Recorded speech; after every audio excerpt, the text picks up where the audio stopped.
سورۃ الحج۔ بسم اللہ الرحمن الرحیم۔ یا ایھا الناس اتقوا ربکم ان زلزلۃ الساعۃ شیء عظیم۔ یہ فزع الاکبر جس سے کہ ختم ہو رہی ہے سورہ انبیاء، اسی کے تذکرے سے یہ شروع ہو رہی ہے سورہ حج۔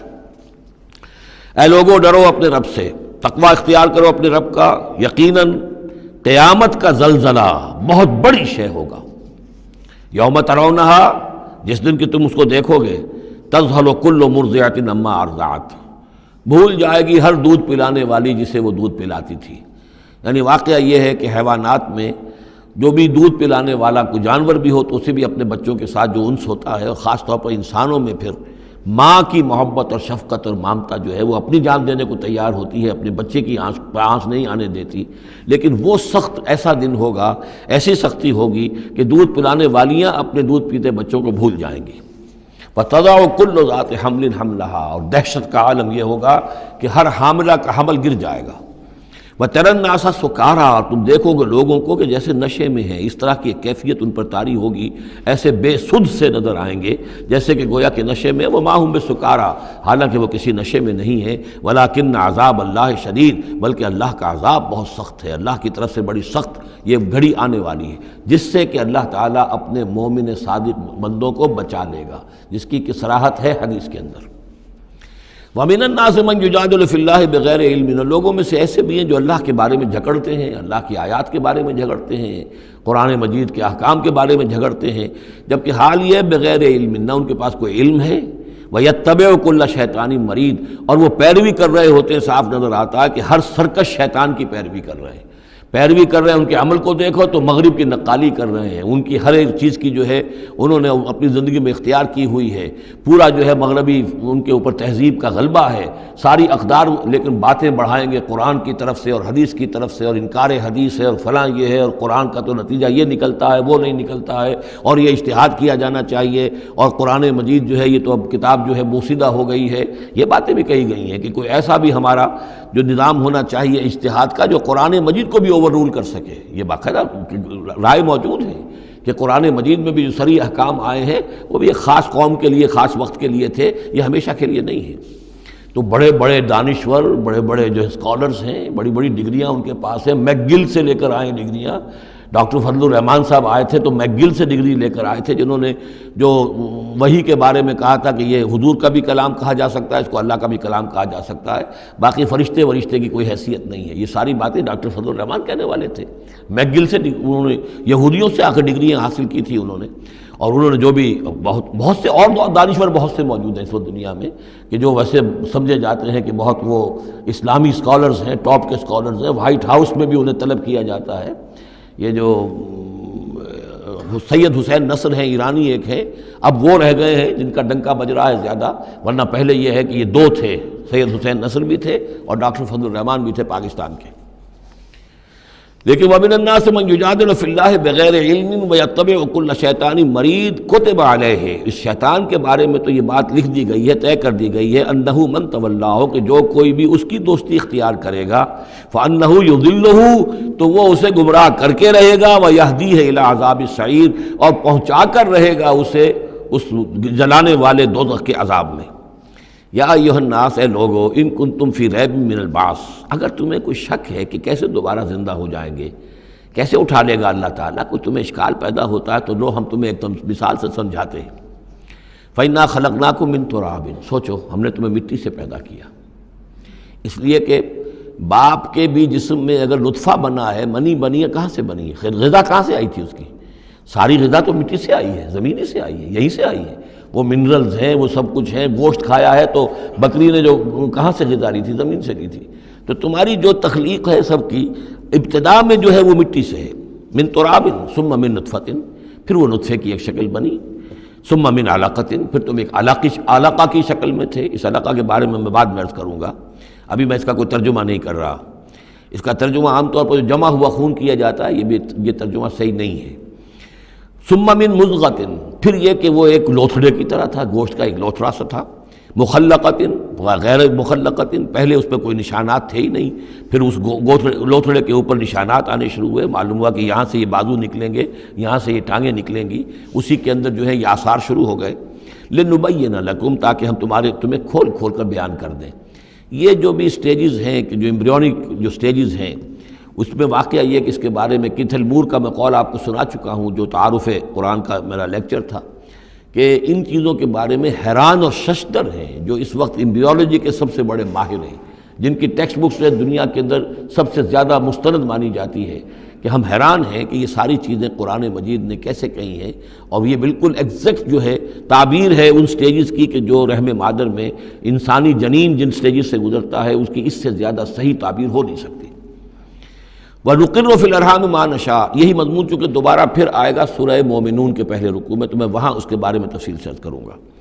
اور ہم ٹھہرائے رکھتے ہیں رحموں میں جو ہم چاہتے ہیں، یعنی رحم کے اندر پھر رحم مادر میں وہ حمل رہتا ہے، اب وہ حمل بیٹے کا ہوا ہے، بیٹی کا ہوا ہے، یا بیٹا یا بیٹی وہ ذہین ہے، فتین ہے، خوبصورت ہے، کیسی ہے، صحیح ہے، سالم ہے، وہ ہمارا فیصلہ ہے۔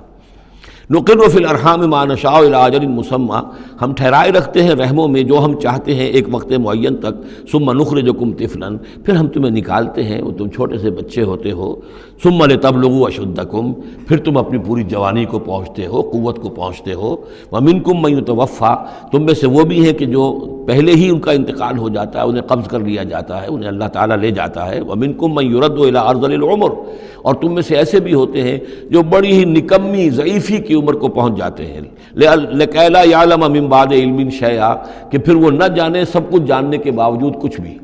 بڑھاپا آتا ہے تو ایسا آتا ہے، ڈیمنشیا بھی ہو جاتا ہے، ساری ذہنی صلاحیتیں ختم ہو جاتی ہیں، یادداشت زائل ہو جاتی ہے، پھر بچپن کی عادتیں عود کر آتی ہیں، لکی لا یعلم من بعد علم شیئا، پھر یہ صورت بھی ہو جاتی ہے۔ یہ ارذل العمر ہے جس سے کہ حضور صلی اللہ علیہ وسلم نے اللہ کی پناہ مانگی ہے کہ اللہ اس سے پہلے اٹھا لے، اس سے پہلے کہ انسان اس کیفیت میں آ جائے کہ جس کا نقشہ یہاں کھینچا جا رہا ہے، لکی لا یعلم من بعد علم شیئا۔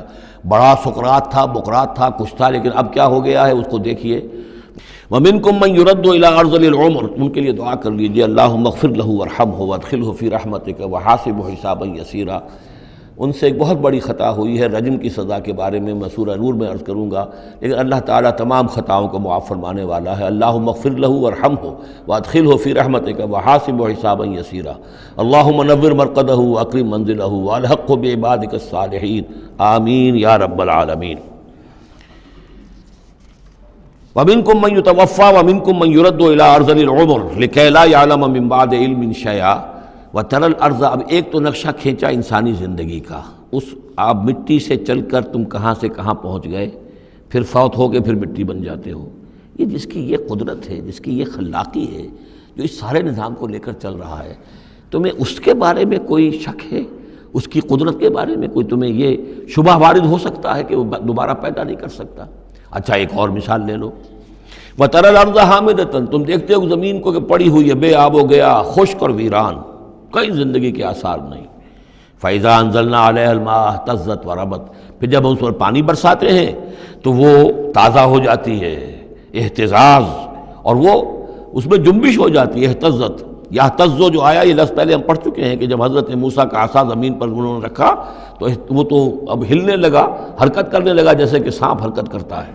تو زمین میں بھی حرکت پیدا ہو جاتی ہے، اس لیے کہ اب جو کونپلیں نکل رہی ہیں وہ حرکت کر رہی ہیں، وہ ادھر ادھر جو ہے، جو پہلے زمین پڑی ہوئی تھی ساکن، صامت، ساکن، بے آب و گیا، خشک، لیکن اس کے بعد اہتزت، اس کے اندر ایک حرکت پیدا ہوتی ہے، وہ ربت، وہ ابھرتی ہے، گویا کہ جیسے وہ گھاس یا سبزہ اوپر اٹھ رہا ہے، اور جیسے کہ فصل گویا کہ زمین اٹھ رہی ہے، وہ اٹھتی ہے، ابھرتی ہے۔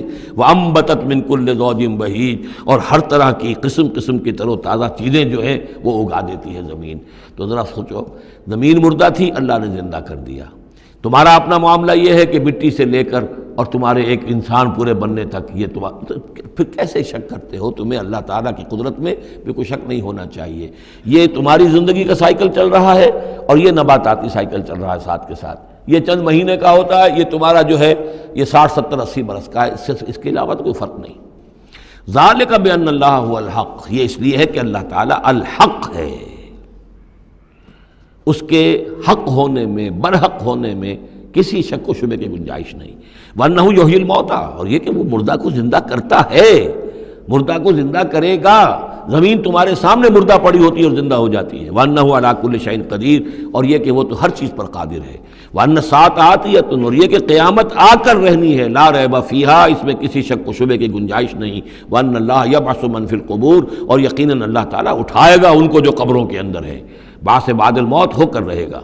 وَمِنَ النَّاسِ مَن يُجَادِلُ فِي اللَّهِ بِغَيْرِ عِلْمٍ وَلَا هُدًى وَلَا كِتَابٍ مُنِيرٍ، اور لوگوں میں سے کچھ ایسے بھی ہیں جو اللہ کے بارے میں، اللہ کی باتوں کے بارے میں، اللہ کی صفات کے بارے میں، ذات خداوندی کے بارے میں جھگڑتے ہیں، بحثیں کرتے ہیں، نزاع کرتے ہیں، نہ ان کے پاس علم ہے، بغیر علم ولا ہدن، نہ کوئی ہدایت ہے، ولا کتاب منیر، نہ کوئی روشن کتاب ہے جس سے وہ رہنمائی لے رہے ہوں۔ ثانی عطفہ، وہ اپنی گردن کروٹ اپنی موڑ کر چل دیتا ہے، آیات سنتا ہے، اللہ کی کلام کو سنتا ہے، پھر ذرا وہ اپنی کمر کو موڑتا ہے، بل دیتا ہے، چل دیتا ہے، لیضل عن سبیل اللہ، تاکہ گمراہ کرے لوگوں کو اللہ کے راستے سے۔ لہ فی الدنیا خزی، اس کے لیے دنیا کی زندگی میں بھی رسوائی ہے، ونذیقہ یوم القیامت عذاب الحریق، اور قیامت کے دن ہم اسے جلانے والے عذاب کا مزہ چکھائیں گے۔ ذالک بما قدمت یداک، اور یہ سب کچھ ہے تیرے اپنے دونوں ہاتھوں کے کرتوتوں کی وجہ سے، جو بھیجا ہے تیرے دونوں ہاتھوں نے، بما قدمت یداک، وان اللہ لیس بظلام للعبید، اور یقیناً اللہ تعالیٰ تو اپنے بندوں پر ظلم کرنے والا نہیں ہے۔ ومن الناس من يعبد الله على حرف فإن أصابه خير اطمأن به وإن أصابته فتنة انقلب على وجهه خسر الدنيا والآخرة ذلك هو الخسران المبين۔ لوگوں میں سے کچھ ایسے بھی ہیں جو اللہ تعالیٰ کی بندگی کرتے ہیں کنارے کنارے، بچ بچ کر۔ یہ وہ روگ جس کو کہا گیا فی قلوبہم مرض، جن کے دلوں میں روگ ہوتا ہے۔ ایک وہ لوگ ہوتے ہیں کہ حق کو قبول کیا، پھر ہرچہ بعد آباد منجدھار میں پھر وہ چھلانگ لگاتے ہیں، ہرچہ بعد آباد ماں کشتی درا انداختے، ہم نے حق کو قبول کیا، اس کشتی کو ہم نے پانی میں ڈال دیا ہے، اب یہ کشتی تیرے گی تو ہم تیریں گے، یہ ڈوبتی ہے تو ہم ڈوبنے کے لیے تیار ہیں۔ ایک وہ ہیں جو چاہتے بھی ہیں حق کے ساتھ چلنا، لیکن کنارے کنارے گہرے پانی میں نہیں جانا چاہتے، خطرات مول نہیں لینا چاہتے، اپنے لیے جان اور مال جو ہے اس کو بچا بچا کر، وہ جو اقبال نے کہا تو بچا بچا کے نہ رکھ اسے تیرا آئینہ ہے وہ آئینہ، کہ شکست ہو تو عزیز تر ہے نگاہ آئینہ ساز میں۔ لیکن یہ کچھ لوگ بچ بچ کر چلنا چاہتے ہیں، کوئی گردن نہ پہنچ جائے، کوئی نقصان نہ ہو جائے، کوئی ہمیں قربانی نہ دینی پڑے۔ وَمِنَ النَّاسِ مَن يَعْبُدُ اللَّهَ عَلَىٰ حَرْفٍ، کنارے ساتھ، فَإِنْ أَصَابَهُ خَيْرٌ اطْمَأَنَّ بِهِ، اگر خیر آئے تو مطمئن رہیں گے۔ وَإِنْ أَصَابَتْهُ الْفِتْنَةُ انقلب عَلَىٰ وَجْهِهِ، اور اگر کوئی فتنہ آ گیا، آزمائش آ گئی، کوئی قربانی کا وقت آ گیا، پکار آ گئی، نکلو اللہ کی راہ میں اور لاؤ اللہ کی راہ میں، تو وہ اپنے چہروں کے بل اوندھے گر جاتے ہیں۔ خسرت دنیا والآخرہ، یہ خسارہ ہے، یہ گھاٹا ہے، یہ نقصان ہے دنیا اور آخرت دونوں کا۔ ذالک هو الخسران المبین، اور یہ بہت ہی نمایاں اور واضح تباہی ہے۔ ایک میں بات عرض کرنی رہ گئی ہے کہ سورہ حج کے بارے میں بعض جگہ آپ نے دیکھا ہوگا لکھا ہوا کہ یہ اس کو مدنی بھی مانا گیا ہے، لیکن یہ واقعہ ہے کہ اس سورہ مبارکہ کے اندر بعض آیات ایسی ہیں کہ جو یا تو مدنی ہیں، اور بعض آیات کے بارے میں مجھے پھر وہ ایک قول مل گیا تھا حبر الامہ حضرت عبداللہ ابن عباس رضی اللہ تعالی عنہما کا، وہ میں بعد میں انشاءاللہ وہ کل ہم پڑھیں گے۔ وہ آیات نازل ہوئی ہیں اثناء سفر ہجرت میں۔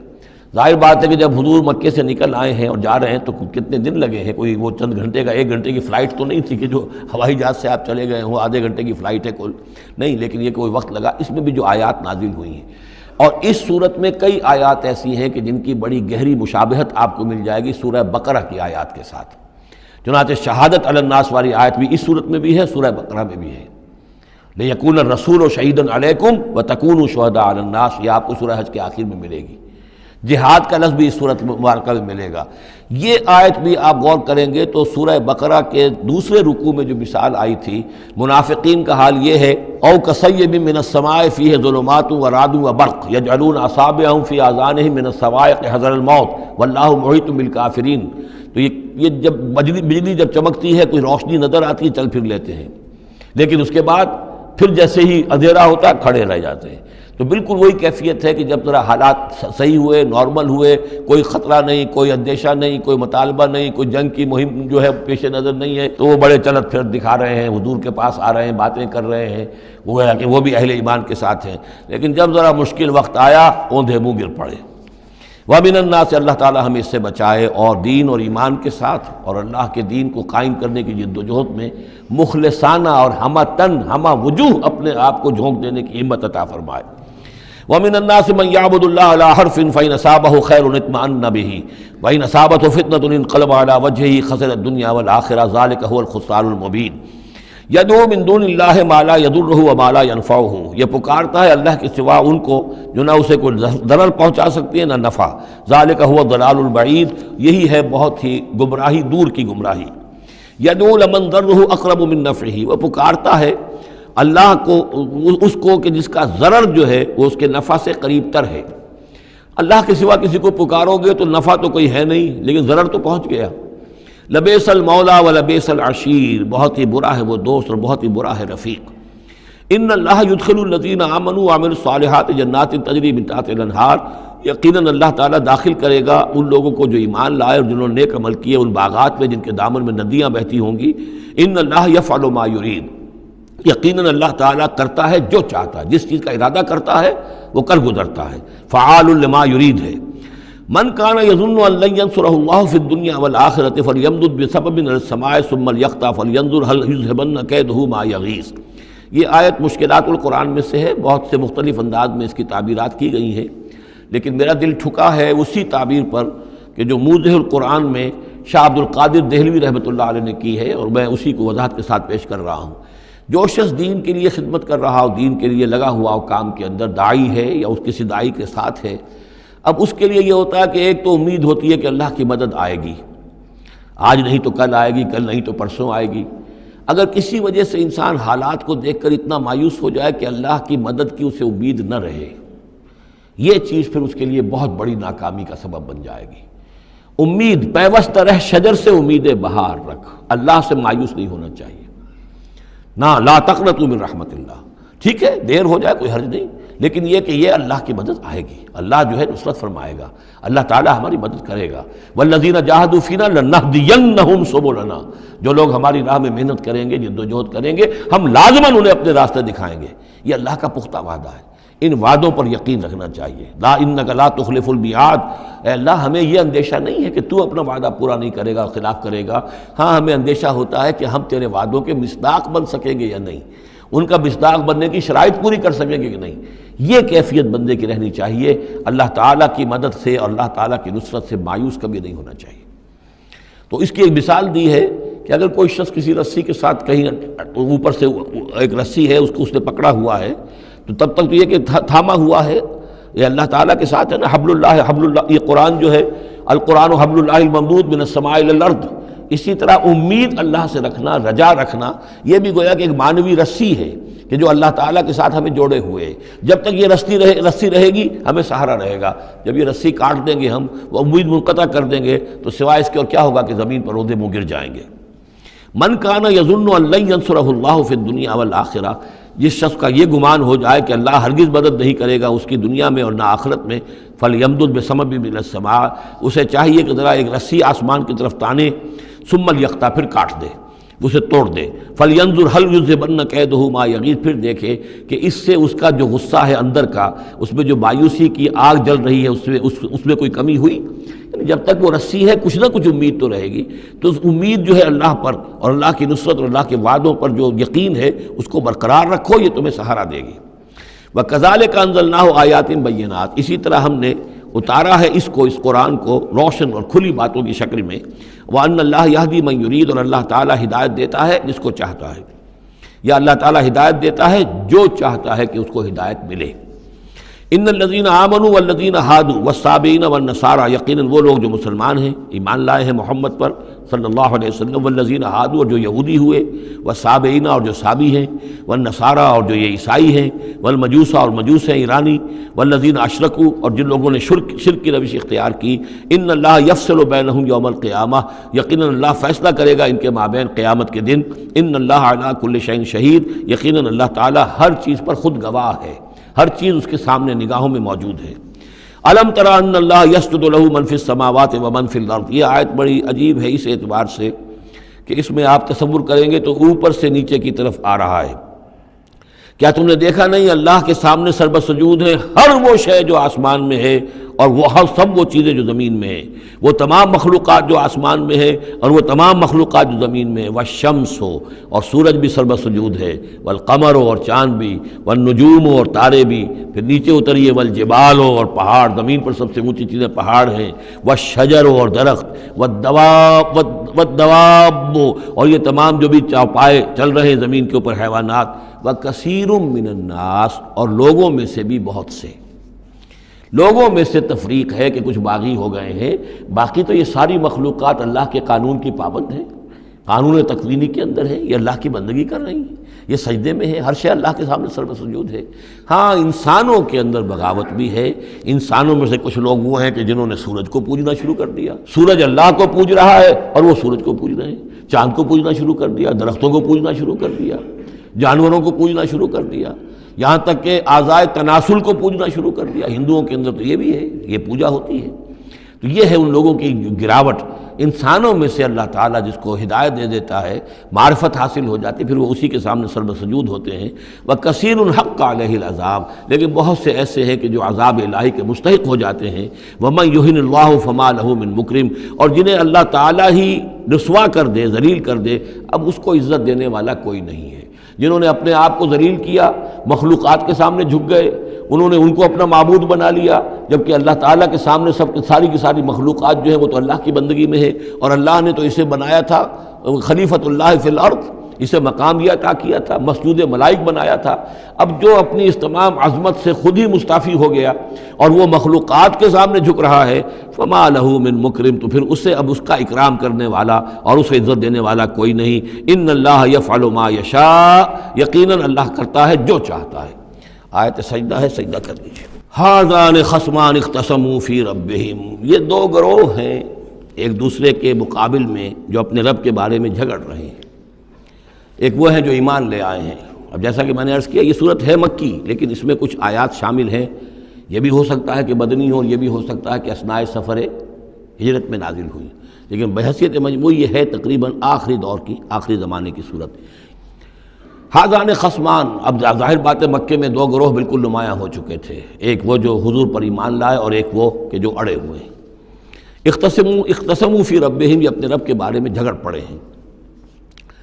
فالذین کفروا تو جو اللہ سے کفر کر رہے ہیں، انکار کر رہے ہیں، قطعت لہم ثیاب من نار ان کے کپڑے کاٹے جائیں گے، بنائے جائیں گے، جیسے درزی جو ہے پہلے وہ کترتا بیوتتا ہے پھر سیتا ہے، تو ان کے لیے جو بنائے جائیں گے کپڑے وہ آگ کے ہوں گے۔ قطعت لہم ثیاب من نار بیوتے جائیں گے، قطع کیے جائیں گے ان کے لیے کپڑے آگ کے۔ یصب من فوق رؤوسہم الحمیم ان کے سروں کے اوپر کھولتے ہوئے پانی کے تریڑے دیے جائیں گے۔ یسحر بہ ما فی بطونہم والجلود جس سے کہ ان کی کھالیں بھی جھلس جائیں گی اور جو کچھ ان کے پیٹوں کے اندر ہوگا وہ بھی جھلس جائے گا۔ وَلَهُم مَّقَامِعُ مِنْ حَدِيدٍ اور پھر ان کے لیے لوہے کے وہ ہتھوڑے ہوں گے کہ جو ان کے سروں پر پڑیں گے۔ كُلَّمَا أَرَادُوا أَن يَخْرُجُوا مِنْهَا جب بھی وہ چاہیں گے کہ وہاں سے نکل جائیں، من غم کے مارے، اعیدوا فیہا انہیں پکڑ کر دوبارہ پھر اسی میں ڈال دیا جائے گا۔ وذوقوا عذاب الحریق اور چکھو مزہ اس جلانے والے عذاب کا۔ تم نے اللہ کا انکار کیا، تم نے محمد کی نفی کی، تم نے ان کو ماننے سے انکار کیا۔ اس کے برعکس ان اللہ یدخل الذین آمنوا وعملوا الصالحات یقیناً اللہ داخل کرے گا ان لوگوں کو جو ایمان لائے جنہوں نے نیک عمل کیے، جنات تجری من تحتها الانہار ان باغات میں جن کے نیچے ندیاں بہتی ہوں گی، یحلون فیہا من اساور من ذہب ولؤلؤا پہنائے جائیں گے انہیں کنگن سونے کے اور موتی، ولباسہم فیہا حریر اور ان کی پوشاک جو ہوگی وہاں پر ریشم کی ہوگی۔ دنیا میں ریشم مردوں پر حرام ہے، وہاں ریشم جو ہے اسی کا لباس ہوگا، باریک ریشم کے اوپر کا لباس اور گاڑھے ریشم کا جو ہے نیچے کا لباس ہوگا۔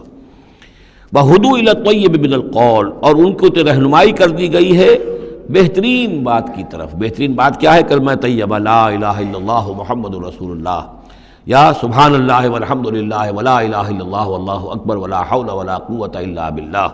ہدوا الی الطیب من القول انہیں ہدایت دے دی گئی ہے من القول اچھی بات بہترین کلمہ طیبہ کی، وہدوا الی صراط الحمید اور ان کو تو ہدایت دے دی گئی ہے سیدھی اور اللہ کی تعریفوں والے کے راستے کی طرف، کیا وہ سیدھے اس راستے پہ بڑھتے ہوئے اللہ تعالیٰ کی رحمت میں فراح و ریحان و جنت النعیم کے اندر پہنچ جائیں گے۔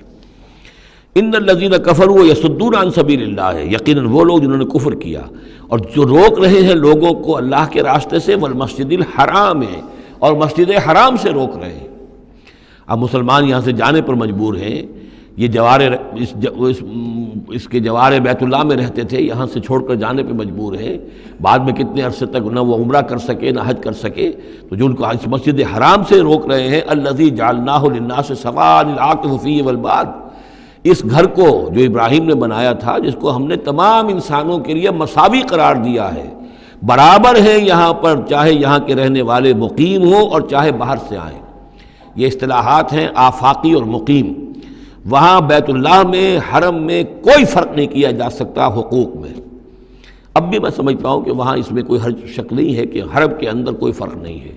کوئی شخص باہر کا آ کر پہلی صف میں بیٹھ جائے، کوئی اسے زبردستی نہیں اٹھا سکے گا۔ یہ دوسری بات ہے کہ وہاں پہ شرطے وغیرہ جو ہیں ان کو رشوتیں دے کر لوگوں نے کو اپنی سیٹیں ریزرو کرا لی ہوتی ہیں، یا کبھی کوئی جو وی آئی پیز آنے والے ہوتے ہیں ان کے لیے وہ خالی کرتے ہیں، لیکن یہ عام طور پر یہی ہے، آپ جس جگہ جا کر بیٹھ جائیں، کوئی یہ نہیں کہہ سکتا کہ میں یہاں کا رہنے والا ہوں، مکی ہوں، میں یہاں میں بیٹھوں گا تم یہاں سے اٹھو۔ سواء العاکف فیہ والباد، برابر ہے وہاں کے رہنے والے مقیم بھی اور وہ لوگ بھی کہ جو باہر سے آتے ہیں، آفاقی ہیں۔ وَمَن يُرِدْ فِيهِ بِإِلْحَادٍ بِظُلْمٍ، اور جو کوئی بھی اس میں بیت اللہ میں کوئی الحاد کی کوشش کرے گا، اللہ تعالیٰ کے سیدھے راستے سے ہٹانے کی لوگوں کو، اور اس میں کجی پیدا کرنے کی کوشش کرے گا شرارت نفس کی بنا پر، نُذِقْهُ مِنْ عَذَابٍ أَلِيمٍ، اس سے ہم مزہ چکھائیں گے دردناک عذاب کا۔ وَإِذْ بَوَّأْنَا، یہ دو رکوع ہیں ابھی سورہ مبارکہ کے، حج کے مناسک کا کچھ ذکر ہے یہاں پر، خاص طور پر قربانی کا خاص طور پر ذکر ہے۔ سورہ بقرہ کے دو رکوع 24واں 25واں، اس میں بھی حج کے مناسک آ چکے ہیں، لیکن وہاں پر اصل قربانی کا ذکر نہیں تھا، وہ تو صرف یہ ہے کہ وہ دم جو دینا پڑتا ہے اگر کسی وجہ سے سر منڈانا پڑ گیا ہے قبل از وقت، اور یا اسی طریقے سے تمتع اگر کیا ہے تو اس کا وہ دم شکر کا ہے، وغیرہ وغیرہ۔ لیکن یہاں پر جو دو ہے، ایک قربانی اور ایک طواف، ان دو کا جو ہے ذکر ہو رہا ہے خاص طور پر یہاں۔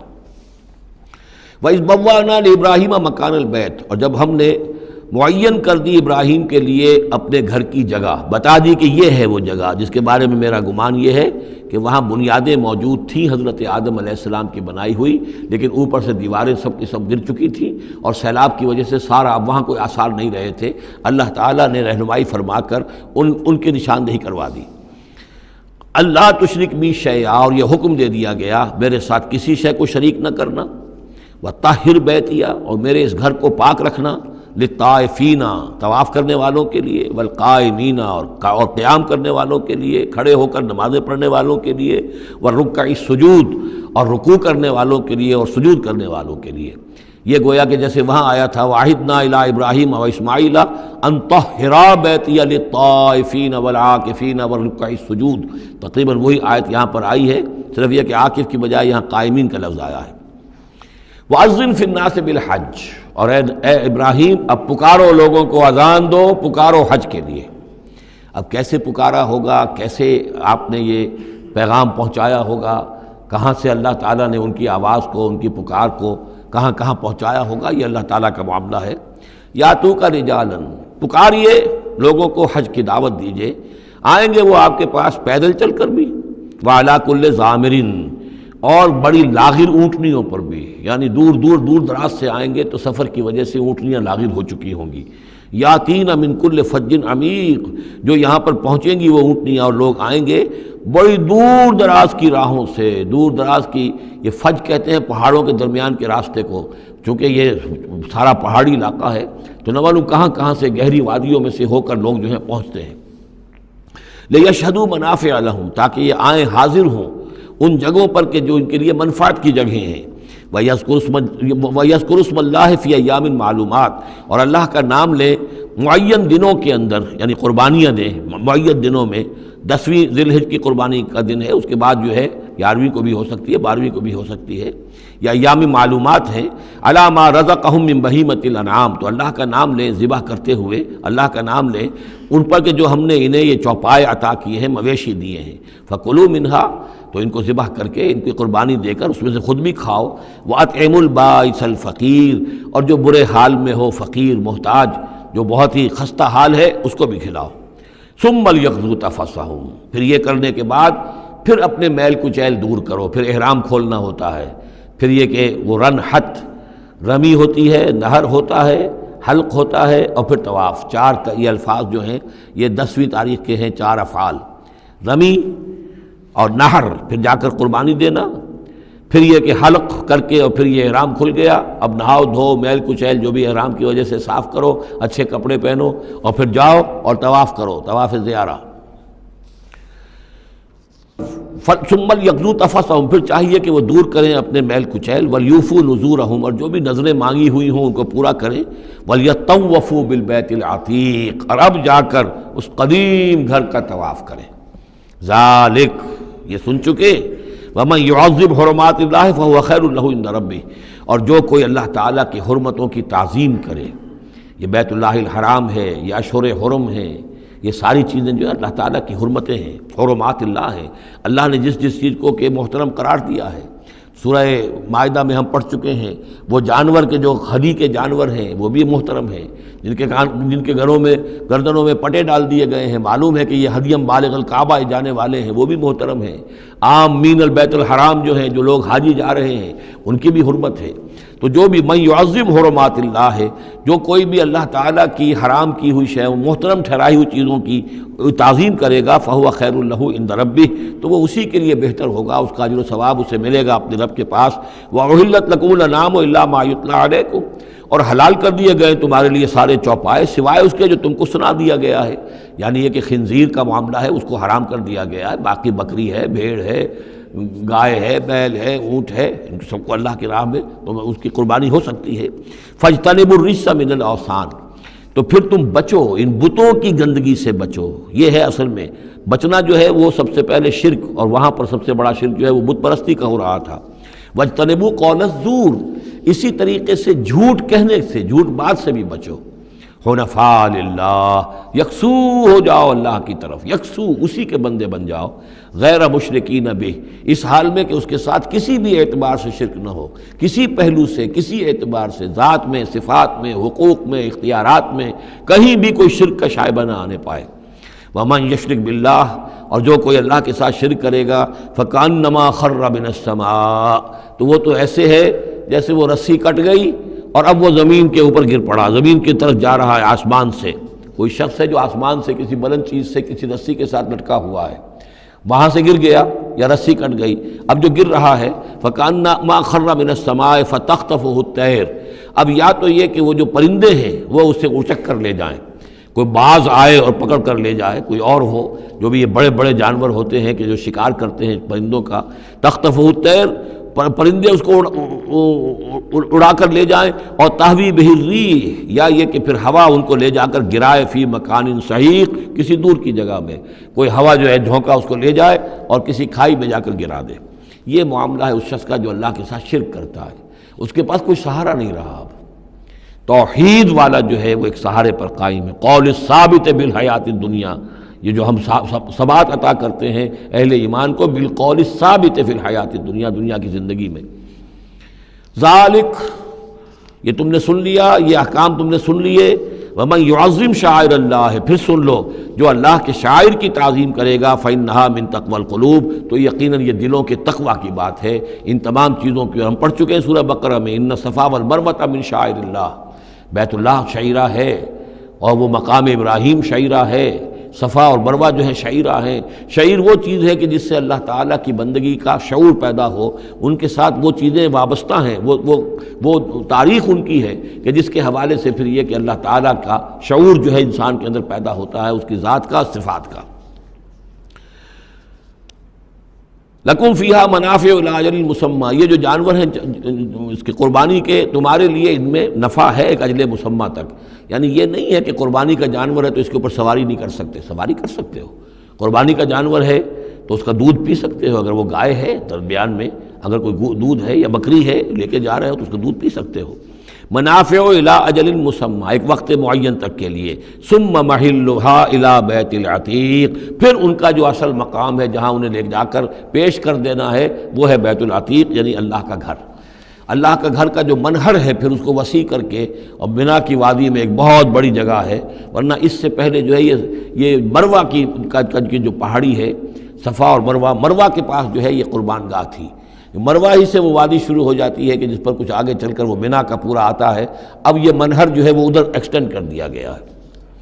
وَلِكُلِّ أُمَّةٍ جَعَلْنَا مَنسَكًا، اور ہم نے ہر امت کے لیے ایک قربانی کا نظام مقرر کیا، لِيَذْكُرُوا اسْمَ اللَّهِ عَلَىٰ مَا رَزَقَهُم مِّن بَهِيمَةِ الْأَنْعَامِ، تاکہ وہ اللہ کا نام لیا کریں ان مویشیوں پر کہ جو ہم نے انہیں عطا فرمائے ہیں۔ فَإِلَٰهُكُمْ إِلَٰهٌ وَاحِدٌ، تو جان لو تمہارا الہ ایک ہی اللہ ہے، واحد۔ فَلَهُ أَسْلِمُوا، اس کے سامنے سر تسلیم خم کرو، اس کی اطاعت قبول کرو۔ یعنی ایسا نہ ہو کہ بس قربانی تو ہو رہی ہے، باقی سب حرام خوریاں ہو رہی ہیں، 10-10 ہزار 20-20 ہزار کا جانور لے کر اور اس کے فوٹو کھنچوا کر اخبارات میں شائع کیے جا رہے ہیں، ہے سارا حرام خوری کا نتیجہ۔ تو یہ تو کوئی قربانی نہیں ہے، یہ اللہ تعالیٰ کے ہاں قبول نہیں ہے، چاہے وہ 1 لاکھ کا جانور ہو لیکن ہو اسلام کے ساتھ۔ فَلَهُ أَسْلِمُوا، اس کی اطاعت تو قبول کرو، اس کے حلال اور حرام کے پابند تو ہو، اس کے حرام کردہ چیزوں سے منہ نہ مارو۔ وَبَشِّرِ الْمُخْبِتِينَ، اور اے نبی بشارت دے دیجئے مخبتین کو، اخبات کہتے ہیں جو اپنے آپ کو پست کر لیں اللہ کے سامنے، تواضع اور عاجزی اختیار کرنے والے۔ الَّذِينَ إِذَا ذُكِرَ اللَّهُ وَجِلَتْ قُلُوبُهُم، یہ جو سورہ انفال کے شروع میں الفاظ آئے تھے اس سے ملتے جلتے الفاظ ہیں۔ وہ کون لوگ ہیں؟ وہ لوگ مخبتین کہ جب اللہ کا ذکر کیا جائے تو ان کے دل لرز اٹھتے ہیں، کانپ اٹھتے ہیں۔ وَالصَّابِرِينَ عَلَىٰ مَا أَصَابَهُمْ، اور جو بھی کوئی تکلیف ان پر آئے، کوئی مصیبت آئے، کوئی ناگوار صورتحال درپیش ہو جائے تو اس پر صبر کرنے والے۔ والمقیم الصلاۃ، اور نماز کے قائم کرنے والے۔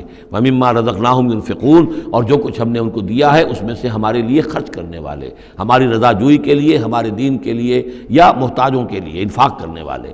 اللہم ربنا اجعلنا منہم والبدن جعلناها لکم من شعائر اللہ، اور یہ جو قربانی کے جانور خاص طور پر اونٹ ہیں، ان کو ہم نے تمہارے لیے ان کو بھی شاعر بنا دیا، یہ بھی اللہ کے شاعر میں سے ہے، اس لیے کہ یہ اونٹ جو ہے ابھی اللہ کے نام پر قربان کیے جا رہے ہیں۔ لکم فیہا خیر، تمہارے لیے ان میں خیر ہے، بھلائی ہے۔ ظاہر بات ہے کہ ان کا بھی گوشت تم کھا سکو گے اور غریبوں کو کھلا سکو گے، لیکن یہ کہ ہیں وہ شاعر اللہ، اس لیے کہ وہ نامزد ہو چکے ہیں بیت اللہ کے لیے، اللہ کے لیے، کہ یہ قربانی کے جانور ہیں کہ جن کو قربان کیا جانا ہے بیت اللہ کے قریب۔ فاذکروا اسم اللہ علیہا صواف، تو اس پر ان پر نام لیا کرو اللہ کا، ان کو کھڑا کر کے سیدھا، صواف صفے باندھ کر، قطار باندھ کر۔ یہ جو نقشہ ہے یہ خاص طور پر جو حجۃ الوداع میں حضور نے جو قربانی دی ہے تو 63 آپ نے اونٹ اپنے ہاتھ سے نہر فرمائے، کل 100، یہ 63 آپ نے اپنے ہاتھ سے نہر فرمائے۔ اور یہ آتا ہے روایات کے اندر، اب یہ چونکہ معاملہ حضور کا ہے اور اس میں ہمیں کسی شک و شبے کی گنجائش نہیں ہے کہ اب کھڑے ہوئے ہیں قطار میں، اور ایک اب نہر کرنے کا طریقہ بھی ہوتا ہے، برچھا مارا جاتا ہے اونٹ کی یہاں گردن میں، اس کو گرا کر ذبح کرنا آسان کام نہیں ہے، کھڑے ہوئے اونٹ کو برچھا لگایا جاتا ہے، یہاں اس کی جو بڑی وینز ہیں خون کا فوارہ چھوٹتا ہے، جب خون بہت زیادہ بہہ جاتا ہے پھر وہ گرتا ہے ایک طرف، ایک پہلو کے اوپر، تو پھر اس کا معاملہ جو ذبح کرنے کا ہوتا ہے۔ تو حضور جیسے برچھا مارتے تھے اور اس کے بعد پھر اگلا اونٹ اپنی گردن خود آگے کرتا تھا۔ نہ شود نصیب دشمن کے شود ہلاک تیغت، سر دوستاں سلامت کی تو خنجر آزمائی، گویا کہ ان کے لیے خود ایک اعزاز تھا، اللہ نے شعور دیا ہے۔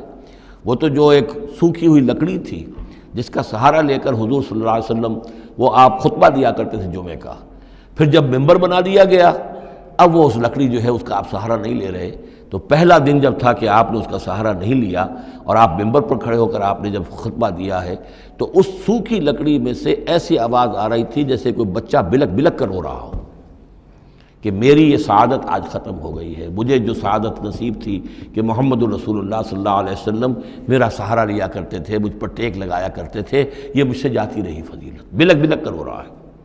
حنانہ اس کو کہتے ہیں، ستون حنانہ، اب بھی مسجد نبوی میں ایک ستون ہے حنانہ، حنین کہتے ہی اس کو ہے کہ جس میں رقت ہو، بچہ رو رہا ہو، بلک رہا ہو تو یہ حنین ہے، تو حنانہ ہے وہ۔ اور اس کے لیے یہ نوٹ کر لیجیے، کہا ہے مولانا روم نے، فلسفی کو منکر حنانہ است، از ہوا سے انبیاء بیگانہ است۔ پہلے فلسفی ہوتے تھے، آج سائنسدان جو انکار کرے گا کیسے ہو سکتا ہے سوکھی لکڑی میں سے بچوں کے سے رونے کی آواز آئے، کیسے مان لیں گے ہم؟ سر سید کیسے مانیں گے اس کو؟ نہیں مانیں گے کبھی بھی۔ تو فلسفی یا سائنسدان کو منکر حنانہ است، کہ وہ حنانہ کا انکار کرتا ہے، از ہوا سے انبیاء بیگانہ است، اس لیے کہ انبیاء کے معاملات کو وہ جانتا نہیں ہے، وہ عام لوگوں پر قیاس کر رہا ہے۔ فاذکروا اسم اللہ علیہا صواف، تو لو اللہ کا نام ان پر، ان کو نہر کرنے کے لیے انہیں صفوں میں کھڑا کر کے، فَإِذَا وَجَبَتْ جُنُوبُهَا، جب ان کے پہلو زمین پر ٹک جائیں، جب خون اتنا بہہ جاتا ہے، کمزور ہو جاتا ہے اونٹ، تو پھر وہ ایک طرف کو اپنی کروٹ کے بل زمین کے اوپر پڑ جاتا ہے۔ فَكُلُوا مِنْهَا، تو اب کھاؤ اس میں سے، اس کے گوشت کو، وَأَطْعِمُوا الْقَانِعَ وَالْمُعْتَرَ، اور کھلاؤ اس کو بھی جو قناعت کے ساتھ بیٹھا ہوا ہے، مانگتا نہیں پھر رہا ہے، سائل نہیں ہے، اس کے پاس کچھ نہیں ہے لیکن وہ مانگتا نہیں پھرتا، قانع، اور معتر جو بے قرار ہو گیا ہے، آتا ہے، سوال کر رہا ہے، مانگ رہا ہے، گوشت مانگ رہا ہے، اس کو بھی دو، اس کو بھی دو۔ کذالک سخرناہا لکم لعلکم تشکرون، اسی طرح تو ہم نے اتنے بڑے جانور کو تمہارے لیے مسخر کر دیا ہے، اونٹ جیسے جانور کو، اور وہ کھڑا ہوتا ہے تم برچھا مارتے اس کو، سخرناہا لکم لعلکم تشکرون، تاکہ تم اللہ کا شکر ادا کرو۔ لن ینال اللہ لحومہا ولا دماؤہا، اب یہ ہے اصل شے، اللہ تک نہ ان کے گوشت پہنچتے ہیں نہ خون پہنچتا ہے، ولیکن ینالہ التقوی منکم، ہاں اگر پہنچتا ہے اس تک تو تقوی اگر ہے تمہارے اندر تو اللہ تک پہنچ جائے گا۔ یعنی یہ کہ ایک یہ رسومات ہے، ظاہری شکل ہے، ظاہری شکل اصل دین نہیں ہے، اگرچہ اس کے بغیر بھی تو حقیقت جو ہے وہ کسی نہ کسی حیول ہی میں ظاہر ہوگی، کوئی نہ کوئی اسے پیکر چاہیے۔ تو ان عبادات کا پیکر بھی اہم ہے، لیکن صرف پیکر کو نہ سمجھیں، ظاہر کو نہ سمجھیں، اصل شے اس کی روح ہے، روح تقوی۔ وہ جو علامہ اقبال نے کہا ہے کہ رہ گئی رسم اذاں روح بلالی نہ رہی، فلسفہ رہ گیا تلقین غزالی نہ رہی، اور نماز و روزہ و قربانی و حج یہ سب باقی ہیں، تو باقی نہیں ہے۔ وہ ہمارا وہ تقوی، ہمارا اللہ کے ساتھ خلوص و اخلاص، قربانی جب انسان دے رہا ہو تو واقعتاً اس کے اپنے اندر اگر تقوی بھی ہے، اس نے حلال ذریعے سے کمائے ہوئے مال میں سے اس نے اتنی محنت کی ہے کہ اس میں سے اثار کر رہا ہے، اللہ کے نام پر ایک جانور کو ذبح کر رہا ہے، پھر خود اپنی زندگی میں وہ اللہ کے قوانین کا پابند ہے، اسی کے مطابق زندگی گزار رہا ہے، اور وہ اپنی توانائیاں، قوتیں، صلاحیتیں اللہ کی راہ میں لگا رہا ہے، اس کی قربانی ہے۔ باقی اگر یہ نہیں ہے تو ٹھیک ہے، چلیے کم سے کم غریبوں کو گوشت مل جائے گا، کچھ نہ کچھ فائدہ تو ہو ہی جائے گا، لیکن یہ کہ وہ اصل قربانی نہیں ہے، اللہ تک کچھ نہیں پہنچے گا تمہارا۔ لن ینال اللہ لحومہا ولا دماؤہا، دیکھو ان قربانیوں کے نہ گوشت اللہ تک پہنچتے ہیں نہ ان کے خون، ولیکن ینالہ التقوی منکم، ہاں تقوی اگر ہے وہ اللہ تک پہنچ جاتا ہے۔ کذالک سخرھا لکم لتکبروا اللہ علی ما ھداکم، اسی طرح اللہ تعالیٰ نے اسے تمہارے لیے مسخر کر دیا ہے، لتکبروا اللہ علی ما ھداکم، تاکہ تم اللہ کی تکبیر کیا کرو اس ہدایت پر جو اس نے تمہیں دی ہے۔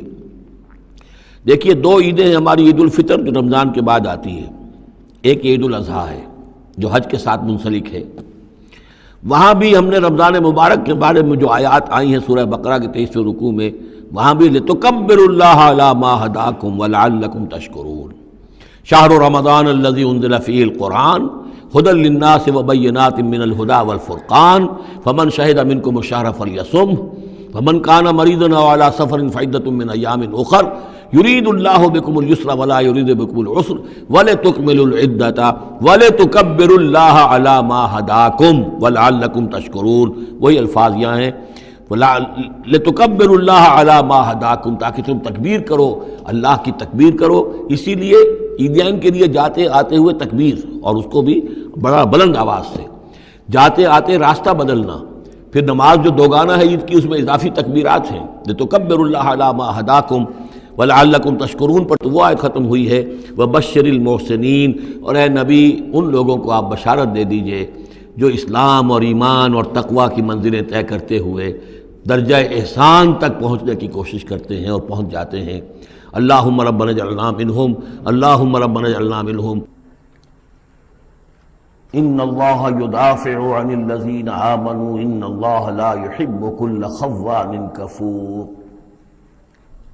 اذن للذین یقاتلون بانہم ظلموا وان اللہ علی نصرہم لقدیر۔ الذين اخرجوا من ديارهم بغير حق الا ان يقولوا ربنا الله ولولا دفع الله الناس بعضهم ببعض لهدمت صوامع وبيع وصلوات ومساجد يذكر فيها اسم الله كثيرا ولينصرن الله من ينصره ان الله لقوي عزيز۔ الذين إن مكناهم في الأرض أقاموا الصلاة وآتوا الزكاة وأمروا بالمعروف ونهوا عن المنكر ولله عاقبة الأمور صدق الله العظيم رب اشرح لي صدري ويسر لي أمري واحلل عقدة من لساني يفقهوا قولي اللهم ربنا ألهمنا رشدنا وأعذنا من شرور أنفسنا اللهم أرنا الحق حقا وارزقنا اتباعه وأرنا الباطل باطلا وارزقنا اجتنابه اللهم وفقنا لما تحب وترضى اللهم ربنا آنس وحشتنا في قبورنا وارحمنا بالقرآن العظيم اللهم اجعله لنا إماما ونورا وهدى ورحمة اللهم ذكرنا منه ما نسينا وعلمنا منه ما جهلنا وارزقنا تلاوته آناء الليل وآناء النهار واجعله لنا حجة يا رب العالمين آمین۔ یہ بات میں عرض کر چکا ہوں کہ سورہ حج کے بعض مضامین بہت مشابہ ہیں سورہ بقرہ سے۔ اس سورہ مبارکہ کے بارے میں بعض حضرات کی رائے یہ ہے کہ یہ مدنی ہے، لیکن صحیح بات یہی ہے کہ یہ مکی صورت ہے، البتہ اس میں کچھ آیات ایسی ہیں کہ جو مدنی بھی ان کو قرار دیا جا سکتا ہے، اور ایک روایت جو حضرت عبداللہ ابن عباس رضی اللہ تعالی عنہما کی مجھے مل گئی ہے وہ یہ ہے کہ وہ اثناء سفر ہجرت میں نازل ہوئی، اور اس وقت ہمیں اب انہی آیات کا مطالعہ کرنا ہے۔ یہ آیات یوں سمجھیے کہ نبی اکرم صلی اللہ علیہ وسلم کی وہ جد و جہد اور آپ کی دعوت اور تحریک جو ہے اس میں ایک بڑے ٹرننگ پوائنٹ کو ریپرزینٹ کر رہی ہیں۔ یہ ایک بڑا فیصلہ کن موڑ ہے آپ کی جد و جہد میں۔ یہ مشابہت ذہن میں رکھیے کہ سورہ بقرہ میں بھی جہاں 23ویں رکوع میں تقریباً وسط ہے سورہ بقرہ کا، جس طرح یہ وسط ہے سورہ حج کا، وہاں بھی 23ویں رکوع میں رمضان مبارک اور روزے کی حکمتیں اور اس کے احکام کا بیان ہوا۔ 24ویں رکوع سے قتال فی سبیل اللہ اور اس کے ساتھ ہی حج کے دو جو رکوع ہیں مناسک حج پر مشتمل ہیں۔ یہاں پر بھی آپ دیکھیے کہ مناسک حج پر 2 رکوع مشتمل تھے اور اس کے فوراً بعد قتال کی بات ہو رہی ہے۔ بڑا گہرا ربط ہے ان دونوں کے اندر، اس لیے کہ قتال فی سبیل اللہ کا جو سب سے پہلا ہدف تھا وہ یہی تھا کہ توحید کا مرکز کعبۃ اللہ جو اصل میں خدا واحد کی عبادت کے لیے بنایا گیا تھا، اس وقت وہ مشرکین کے تسلط میں ہے اور انہوں نے اسے شرک کا اڈا بنایا ہوا ہے۔ تو گویا کہ اب پہلا جو فرض منصبی ہے امت مسلمہ کا وہ یہ ہے کہ اس مرکز توحید کو مشرکین کے تسلط سے واگزار کرا کے اسے واقعتاً توحید ہی کا مرکز بنا دیا جائے۔ اس اعتبار سے ظاہر بات ہے کہ جنگ ناگزیر ہے۔ یہ صرف واز سے ہونے والا کام تو نہیں تھا، اس کے لیے تو ظاہر بات ہے کہ طاقت کا استعمال ناگزیر تھا۔ اسی لیے مناسک حج کے ذکر کی فوراً بعد اب یہ تذکرہ ہو رہا ہے۔ یہ آیات میرے خیال میں اثناء سفر ہجرت میں نازل ہوئی۔ فرمایا ان اللہ یدافع عن الذین آمنوا، اللہ تعالیٰ مدافعت کرے گا اہل ایمان کی طرف سے، یعنی اب جو نیا دور شروع ہو رہا ہے جس میں کہ آرمڈ کانفلکٹ ہوگا، مسلح تصادم ہوگا، تو مسلمان اور اہل ایمان اپنے آپ کو اکیلا نہ سمجھے، بلکہ ان کی پشت پر اللہ ہے۔ ان کی طرف سے دفاع کرنے کے لیے اللہ تعالیٰ جو ہے وہ ان کی نصرت فرمائے گا۔ ان اللہ یدافع عن الذین آمنوا ان اللہ لا یحب کل خوان کفور، اللہ تعالیٰ کو بالکل پسند نہیں ہے یہ لوگ جو بہت خیانت کرنے والے ہیں اور ناشکرے ہیں۔ یہ کون ہیں؟ یہ قریش مکہ کہ جنہوں نے ایک طرف خیانت کی انتہا کر دی کہ توحید کے مرکز کو شرک کا اڈا بنا دیا۔ یہ امانت تھی ان کے پاس حضرت اسماعیل اور حضرت ابراہیم علیہ السلام کی، اور یہ تو اس لیے تعبیر کیا گیا تھا ربنا لیقیموا الصلاۃ، اور حضرت ابراہیم نے دعا کی تھی وجنبنی وبنی ان نعبد الاصنام، لیکن ان لوگوں نے خیانت کی ہے، ان کی وراثت کے اندر صحیح طرز عمل اختیار نہیں کیا بلکہ خیانت کی روش اختیار کی، اور کفور ہیں، بہت ناشکرے ہیں، اس لیے کہ اس گھر کی وجہ سے انہیں یہ حیثیت حاصل ہے کہ یہ مرکزی شہر بنا ہوا ہے پورے جزیرہ نما عرب کا۔ اس گھر کی وجہ سے انہیں ان کے قافلوں کو تحفظ حاصل ہے کہ ان کے اوپر کوئی حملہ نہیں کرتا، اور مشرق اور مغرب کی جو ٹریڈ ہے اس کے گویا کہ یہ ایک طرح سے پروپرائٹری ان کے پاس حقوق آ گئے، ایکسکلوسیو پروپرائٹری رائٹس، کہ ظاہر بات ہے کوئی اور قافلہ بچ کر جا نہیں سکتا قبائلی ریڈ سے اور حملے سے اور لوٹ مار سے، اور قریش کے قافلے کے اوپر کوئی حملہ کر نہیں سکتا، اسے کوئی چھو نہیں سکتا۔ تو اس گھر کی وجہ سے لإلاف قریش إِلَافِهِمْ رِحْلَةَ الشِّتَاءِ وَالصَّيْفِ فَلْيَعْبُدُوا رَبَّ هَذَا الْبَيْتِ، یہ جو ان کے قافلے سردیوں میں جاتے ہیں یمن کی طرف اور گرمیوں میں جاتے ہیں شام کی طرف، تو ان کو سمجھنا چاہیے کہ یہ ساری جو ان کی چلت پھرت ہے یہ تو اس گھر کے طفیل ہے، اس کی وجہ سے انہیں یہ پروٹیکشن حاصل ہے اور انہوں نے ناشکری کی ہے۔ تو اذن للذین یقاتلون بانہم ظلموا، اب اجازت دی جا رہی ہے ان لوگوں کو جن پر کہ جنگ ٹھوس دی گئی ہے، یعنی جو صورتحال پیدا کر دی گئی ہے کہ انہیں گھروں سے نکال دیا گیا، ہجرت پر مجبور کر دیا گیا، انہیں ستایا گیا، سال ہر سال سے ان پر پرسیکیوشن ہو رہی ہے، ٹارچر کیا جا رہا ہے۔ ابھی تک تو اللہ تعالیٰ نے ان کو ہاتھ روکے رکھنے کا حکم دیا ہوا تھا، کفوا ایدیکم، چاہے وہ براہ راست وحی جلی کی شکل میں قرآن میں آیت نہیں آئی تھی، لیکن حضور کے ذریعے سے اللہ تعالیٰ کا یہ حکم لوگوں تک پہنچ چکا تھا کہ خواہ کچھ بھی ہو جائے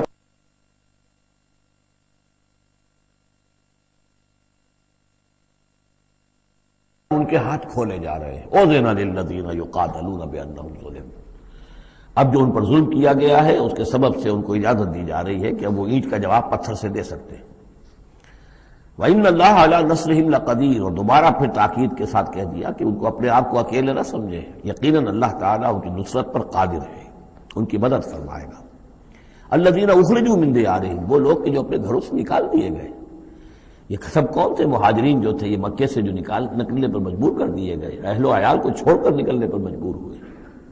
الَّذِينَ أُخْرِجُوا مِن دِيَارِهِمْ بِغَيْرِ حَقٍّ، جو نکال دیے گئے اپنے گھروں سے، اپنے علاقوں سے ناحق، إِلَّا أَن يَقُولُوا رَبُّنَا اللَّهُ، صرف اس جرم کی پاداش میں کہ انہوں نے کہا ہمارا رب اللہ ہے، ہم صرف ایک اللہ کو مانتے ہیں اور دوسرے آلہہ کو، دوسرے معبودوں کو، دوسرے دیویاں اور دیوتاؤں جو تمہارے من گھڑت ہے، ہم ان کو تسلیم کرنے کو تیار نہیں۔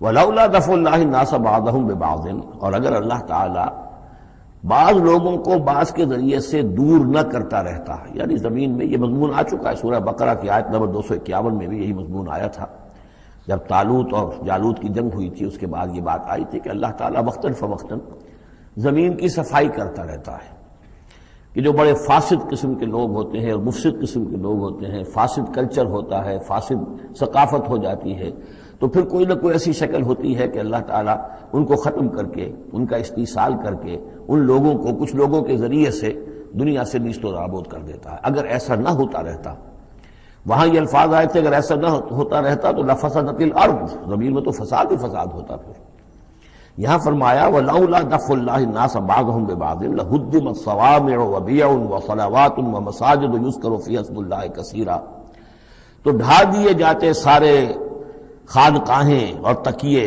اور سارے گرجے اور کنیسے اور ساری سینیگوگز، صلوتا یہ عربی زبان کا لفظ ہے، صلاۃ ہی سے ہے، یہ عربی، اور جیسا کہ میں نے عرض کیا ہے بارہا، عبرانی اور عربی زبان جو ہے یہ عبرانی زبان کا لفظ ہے صلوتا، اور عربی اور عبرانی جو ہیں یا تو سگی بہنیں ہیں کسی ایک ہی زبان کی، یہ دونوں نکلی ہوئی شاخیں ہیں، اور یا یہ کہ عبرانی ماں ہے اور عربی اس کی بیٹی ہے، یہ ان کے درمیان رشتہ ہے۔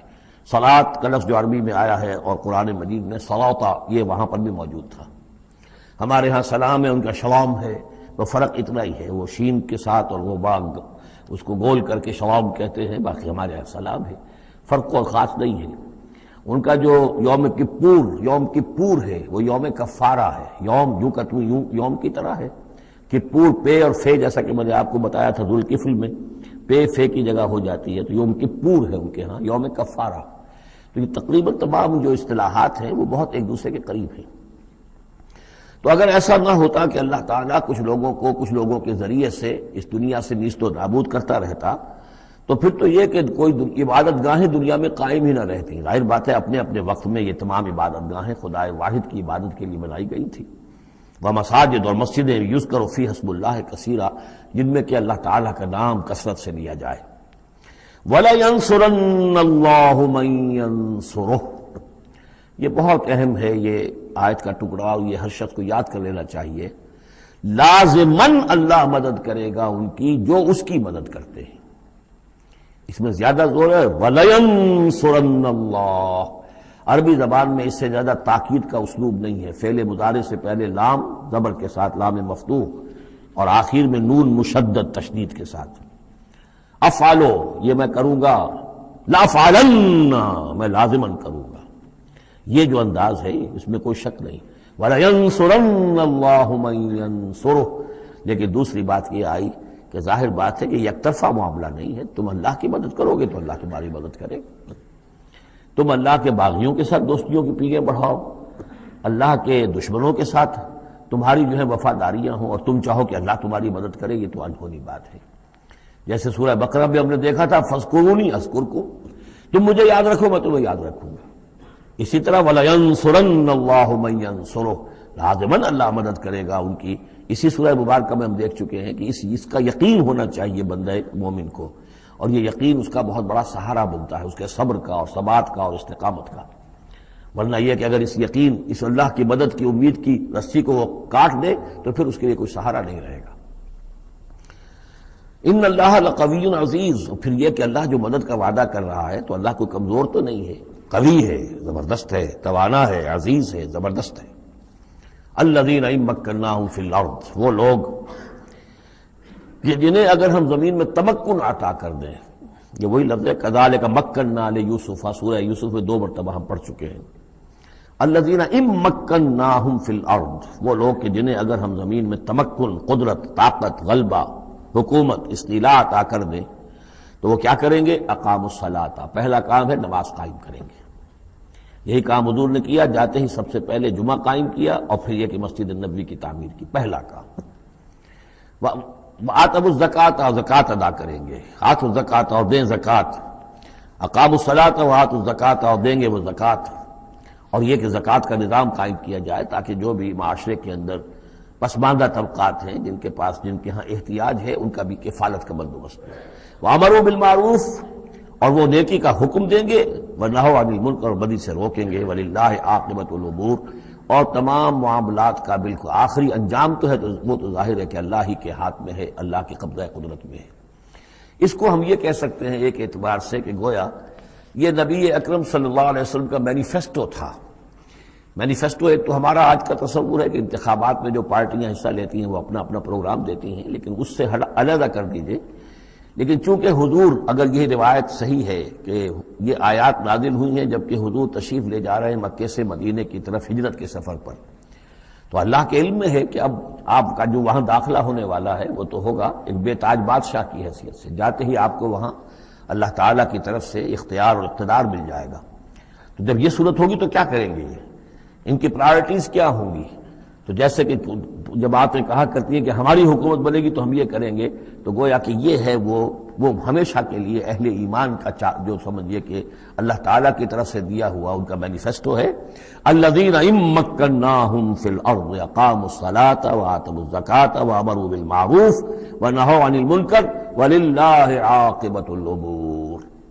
یہ آیات خاص ہیں. اب دیکھیے پھر وہی جو مکی صورتوں کا مضمون ہوتا ہے بالکل انداز جو ہے وہ بدل جائے گا. یہ آیات ہیں اثناء سفر ہجرت کی، یا ہو سکتا ہے کہ مدینہ پہنچ کر نازل ہوئی ہوں، لیکن یہ مکی صورت میں رکھ دی گئی ہیں مناسبت کے اعتبار سے کہ جہاں حج کے یہ افعال بیان ہو رہے مناسک حج، اس کے ساتھ ہی ان کو شامل کر دیا گیا. اب وہی جو عام مکی مضامین ہیں مکی صورتوں کے وہ شروع ہو جائیں گے. وَإِن يُكَذِّبُوكَ فَقَدْ كَذَّبَتْ قَبْلَهُمْ قَوْمُ نُوحٍ وَعَادٌ وَثَمُودُ. اور اے نبی اگر یہ آپ کو جھٹلا رہے ہیں تو آپ سے پہلے بھی جھٹلایا ہے قوم نوح نے، قوم عاد نے، قوم سمود نے، قوم ابراہیم و قوم لوط.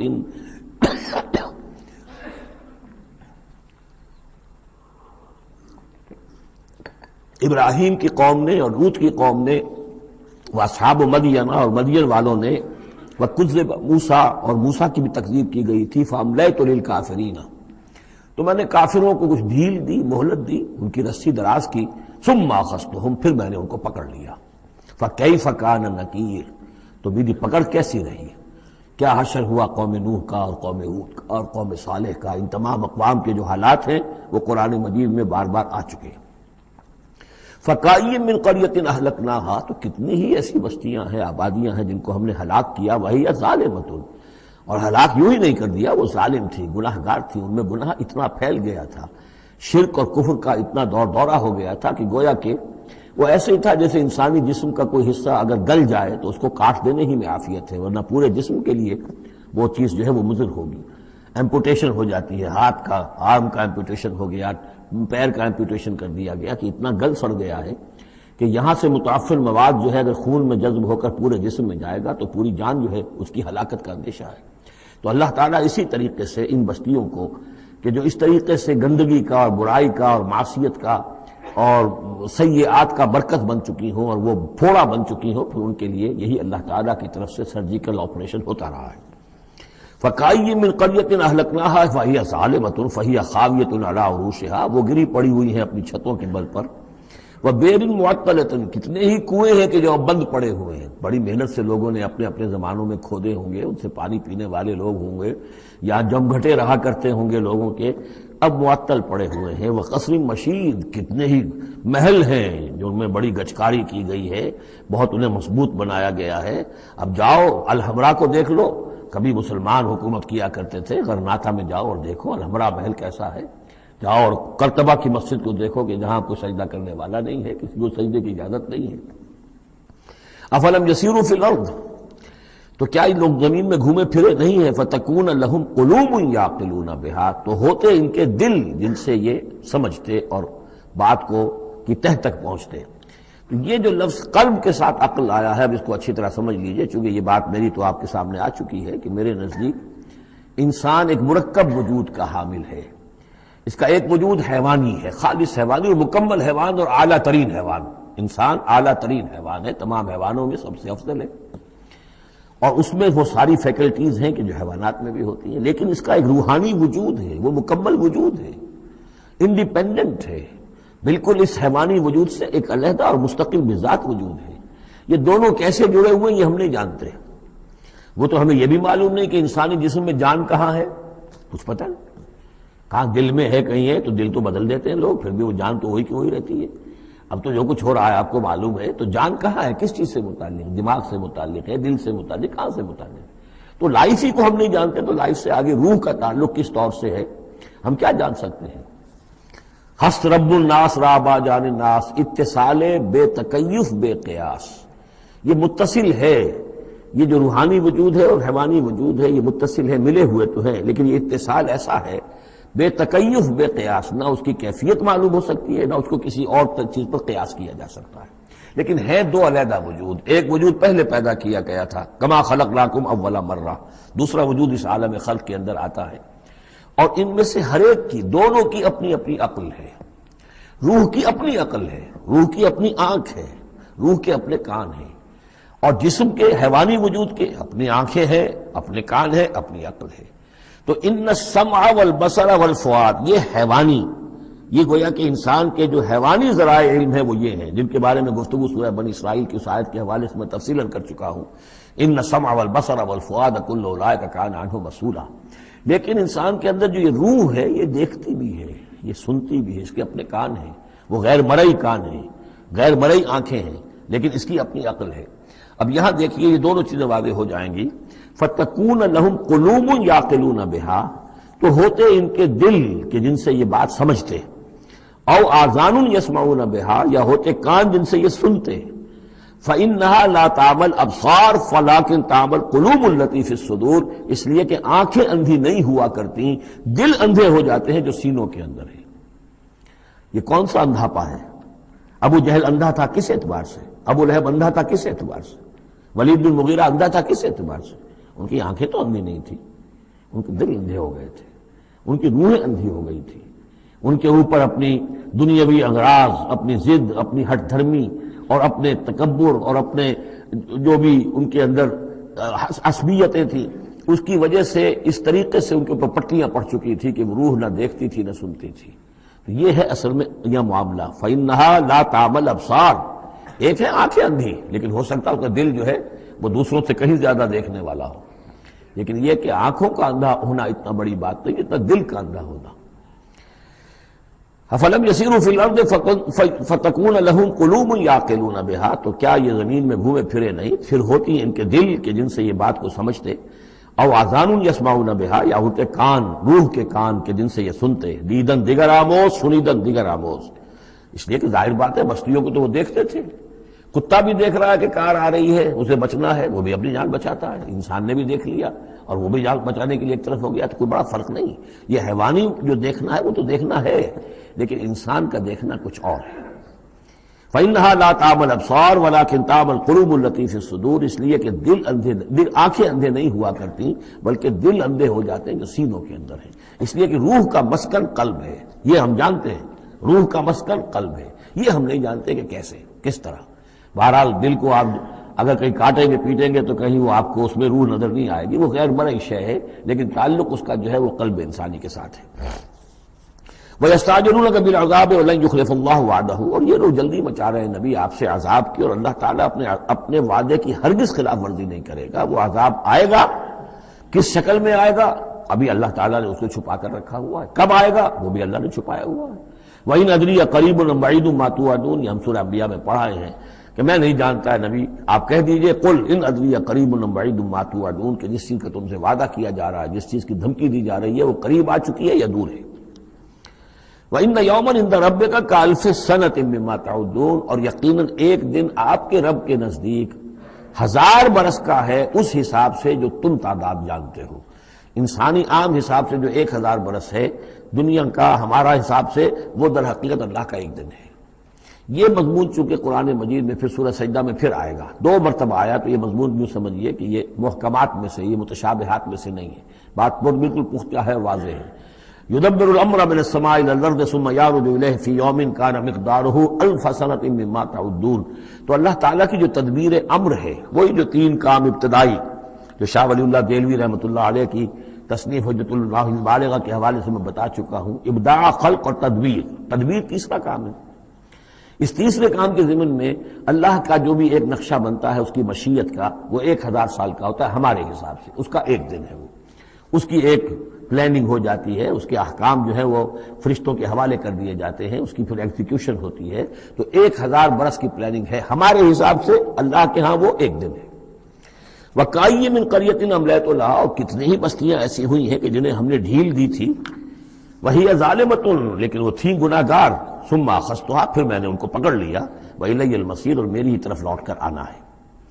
قُلْ يَا أَيُّهَا النَّاسُ إِنَّمَا أَنَا لَكُمْ نَذِيرٌ مُّبِينٌ، کہہ دیجئے اے نبی، اے لوگو، میں ہوں ایک خبردار کرنے والا، صاف صاف تمہارے لیے ایک خبردار کرنے والا آیا ہوں، ڈرانے والا آیا ہوں، بتا دینے والا ہوں کہ یہ مراحل زندگی کے آنے والے ہیں۔ فالذین آمنوا وعملوا الصالحات، جو لوگ ایمان لائیں اور نیک عمل کریں، لہم مغفرۃ ورزق کریم، ان کے لیے اللہ کی طرف سے مغفرت ہے، یہ میں بشارت دے رہا ہوں، اور رزق کریم، اور بہت ہی باعزت روزی ملے گی۔ والذین سعوا فی آیاتنا معاجزین، اور جو لوگ ہماری آیات کے بارے میں تگ و دو کریں گے کہ انہیں کسی طریقے سے فیل کر دیں، ناکام کر دیں، غیر مؤثر کر دیں، ان آیات کو پھیلنے نہ دیں، اولئک اصحاب الجحیم، تو یہ وہ لوگ ہیں کہ جہنم والے ہیں۔ وما ارسلنا من قبلک، یہ کافی مشکل آیت ہے قرآن مجید کی جو اگلی آ رہی ہے، اور اس میں کافی قیل و قال ہے۔ وما ارسلنا من قبلک من رسول ولا نبی الا اذا تمنى القى الشیطان فی امنیتہ، اور نہیں بھیجا ہم نے آپ سے پہلے بھی کوئی رسول، اے نبی صلی اللہ علیہ وسلم، نہ کوئی رسول نہ نبی، الا اذا تمنا، مگر یہ کہ جب اس نے خود کوئی خیال باندھا، کوئی پلاننگ کی، کوئی نقشہ بنایا اپنے کام کا۔ ایک تو یہ کہ اللہ کی طرف سے ہدایت آ رہی کہ اب یہ کیجئے، اب یہ کیجئے، اب یہ کیجئے، ظاہر بات ہے کہ اس میں تو کسی خطا کا کوئی امکان ہی نہیں، وہی چاہے وہ وہی جلی ہو اور چاہے وہی خفی ہو، نبی کے لیے وہی جلی وہی خفی دونوں محفوظ ہیں۔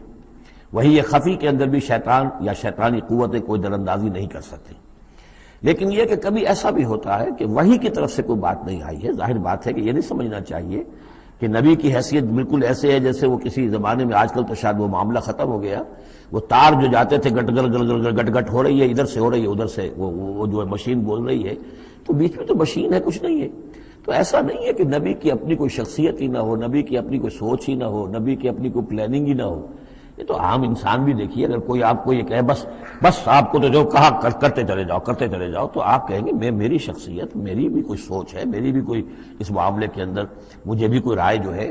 تو نبی کا معاملہ یہ نہیں ہے کہ بس ہر لحظہ وہ اللہ کا حکم آ رہا ہے، نہیں، بلکہ یہ کہ ان کو ایک حکم دے دیا گیا، اس پر پھر وہ خود بھی سوچتے ہیں۔ تبلیغ کیجئے، جیسے حکم آیا انذر عشیرتک الاقربین، اب اپنے قریبی رشتہ داروں کو خبردار کیجیے۔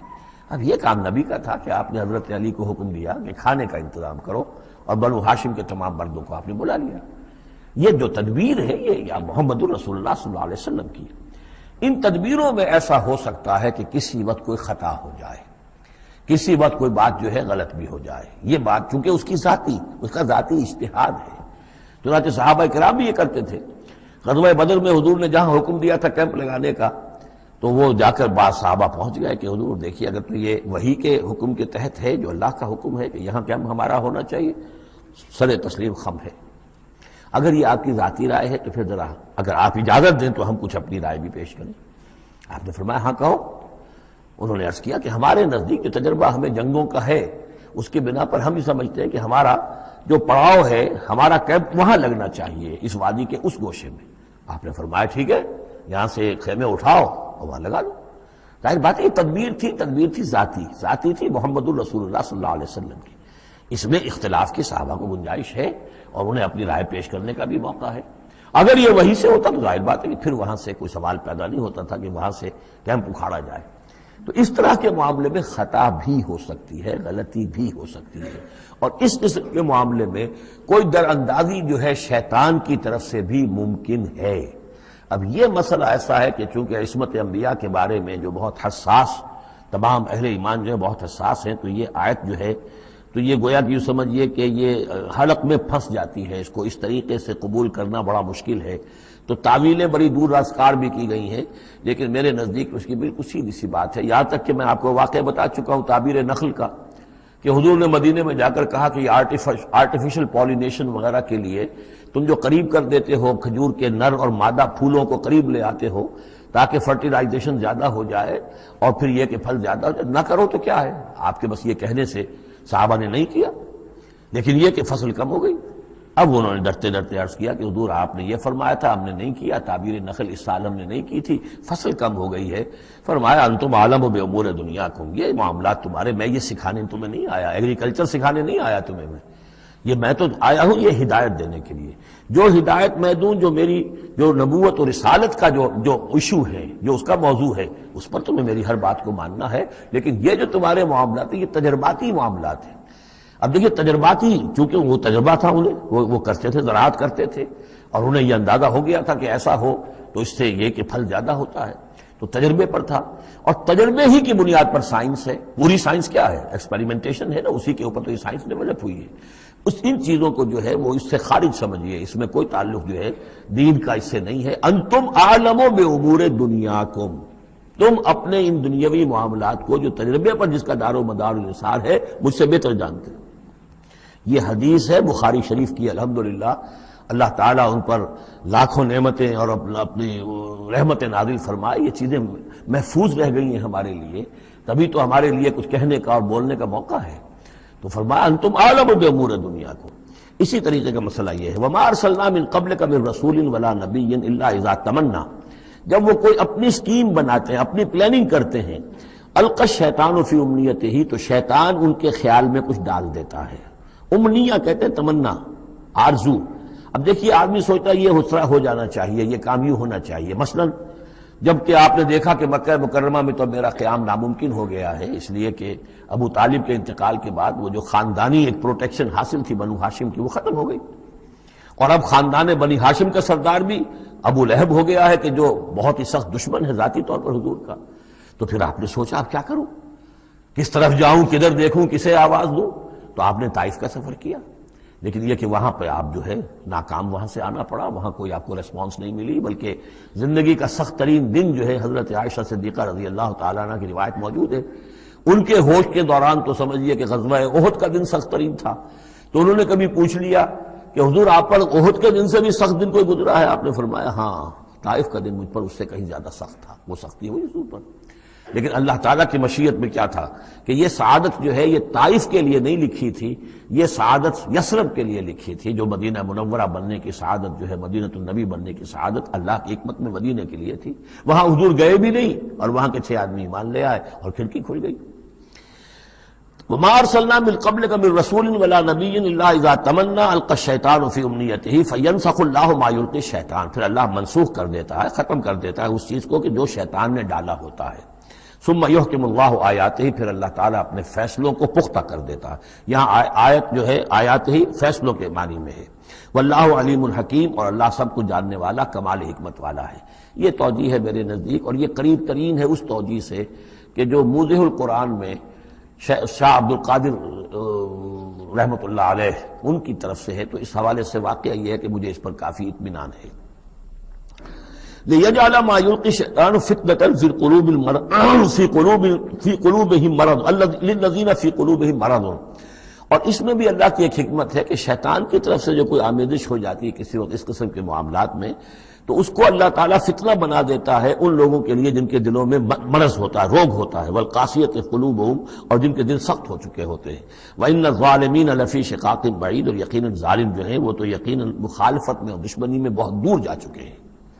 وَلِيَعْلَمَ الَّذِينَ أُوتُوا الْعِلْمَ، اور یہ تاکہ جان لے وہ لوگ کہ جنہیں علم دیا گیا تھا، انہ الحق من ربک، کہ یہ سب حق ہے آپ کے رب کی طرف سے۔ پھر جو بھی آخری فیصلہ اللہ کا آتا ہے اس پر پورا انشراح ہو جاتا ہے۔ فیؤمنوا بہ، تو وہ اس پر ایمان رکھتے ہیں، فتخبت لہ قلوبہم، اور اس پر ان کے دل جو ہے وہ اللہ کے سامنے جھک جاتے ہیں۔ وان اللہ لہادی الذین آمنوا الی صراط مستقیم، اور یقیناً اللہ تعالیٰ ہدایت دینے والا ہے ان کو جو ایمان لائیں سیدھے راستے کی طرف۔ یعنی کبھی اس طرح کی کوئی غلطی ہو بھی جائے، ایبریشنز جس کو ہم کہیں گے، ذرا کہیں ہو بھی جائے تو اللہ تعالیٰ پھر راستہ سیدھا کر دیتا ہے اور پھر ان کے رخ کو بالکل صحیح سمت میں موڑ دیتا ہے۔ وَلَا يَزَالُ الَّذِينَ كَفَرُوا فِي مِرْيَةٍ مِّنْهُ، اور یہ لوگ جو کفر کر رہے ہیں ان کو تو یہ تو شک و شبہ ہی میں رہیں گے، ان کے شکوک و شبہات کبھی ختم ہونے والے نہیں ہیں۔ حتیٰ تأتیہم الساعۃ بغتۃ، یہاں تک کہ یا تو قیامت آ دھمکے ان پر اچانک، اور یاتیہم عذاب یوم عقیم، یا پھر وہ عذاب جو ہے بانج دن کا، یعنی ایسا دن کہ جو خیر سے خالی ہوگا، بانج ہوگا، بانج دن، یوم عقیم کا جو عذاب ہے وہ ان پر مسلط ہو جائے۔ الملک یومئذ للہ، اس دن راج ہوگا پھر صرف اللہ کا، کسی کے پاس کوئی اختیار نہیں ہوگا۔ یحکم بینہم، یعنی یہ کہ آج بھی راج تو اللہ ہی کا ہے، حکم اسی کا چل رہا ہے، لیکن یہ کہ پھر بھی کچھ نہ کچھ پردے پڑے ہوئے ہیں، کچھ نہ کچھ ڈرامے سے ہو رہے ہیں کہ یہاں یہ بادشاہ صاحب ہیں اور یہاں یہ سردار ہے قبیلے کا، کچھ نہ کچھ لوگوں کے نگاہوں کے اوپر پردے پڑے ہوئے ہیں، لیکن ایک دن آئے گا کہ وہ سب پردے اٹھ جائیں گے۔ لمن الملک اليوم للہ الواحد القہار، پکارا جائے گا آج کے دن کس کی بادشاہی ہے؟ اللہ کی جو واحد ہے، قہار۔ یحکم بینہم، وہ ان کے مابین فیصلہ کرے گا۔ فالذین آمنوا وعملوا الصالحات فی جنات النعیم، تو جو لوگ ایمان لائے اور انہوں نے نیک عمل کیے ہوں گے وہ ہوں گے جنتوں میں، نعمتوں والے باغات میں۔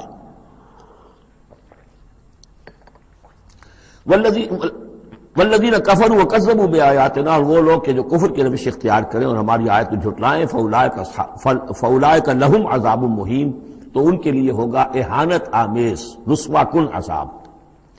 والذین ہاجروا فی سبیل اللہ، اب دیکھیے یہ ہجرت کا، کیونکہ یہ بالکل یعنی مکی دور کے بالکل آخری زمانے کی یہ صورت ہے، بالکل متصل سمجھیے، جیسے کہ ہجرت کے متصل بعد سورہ بقرہ، ہجرت کے بالکل متصل قبل یہ سورہ حج۔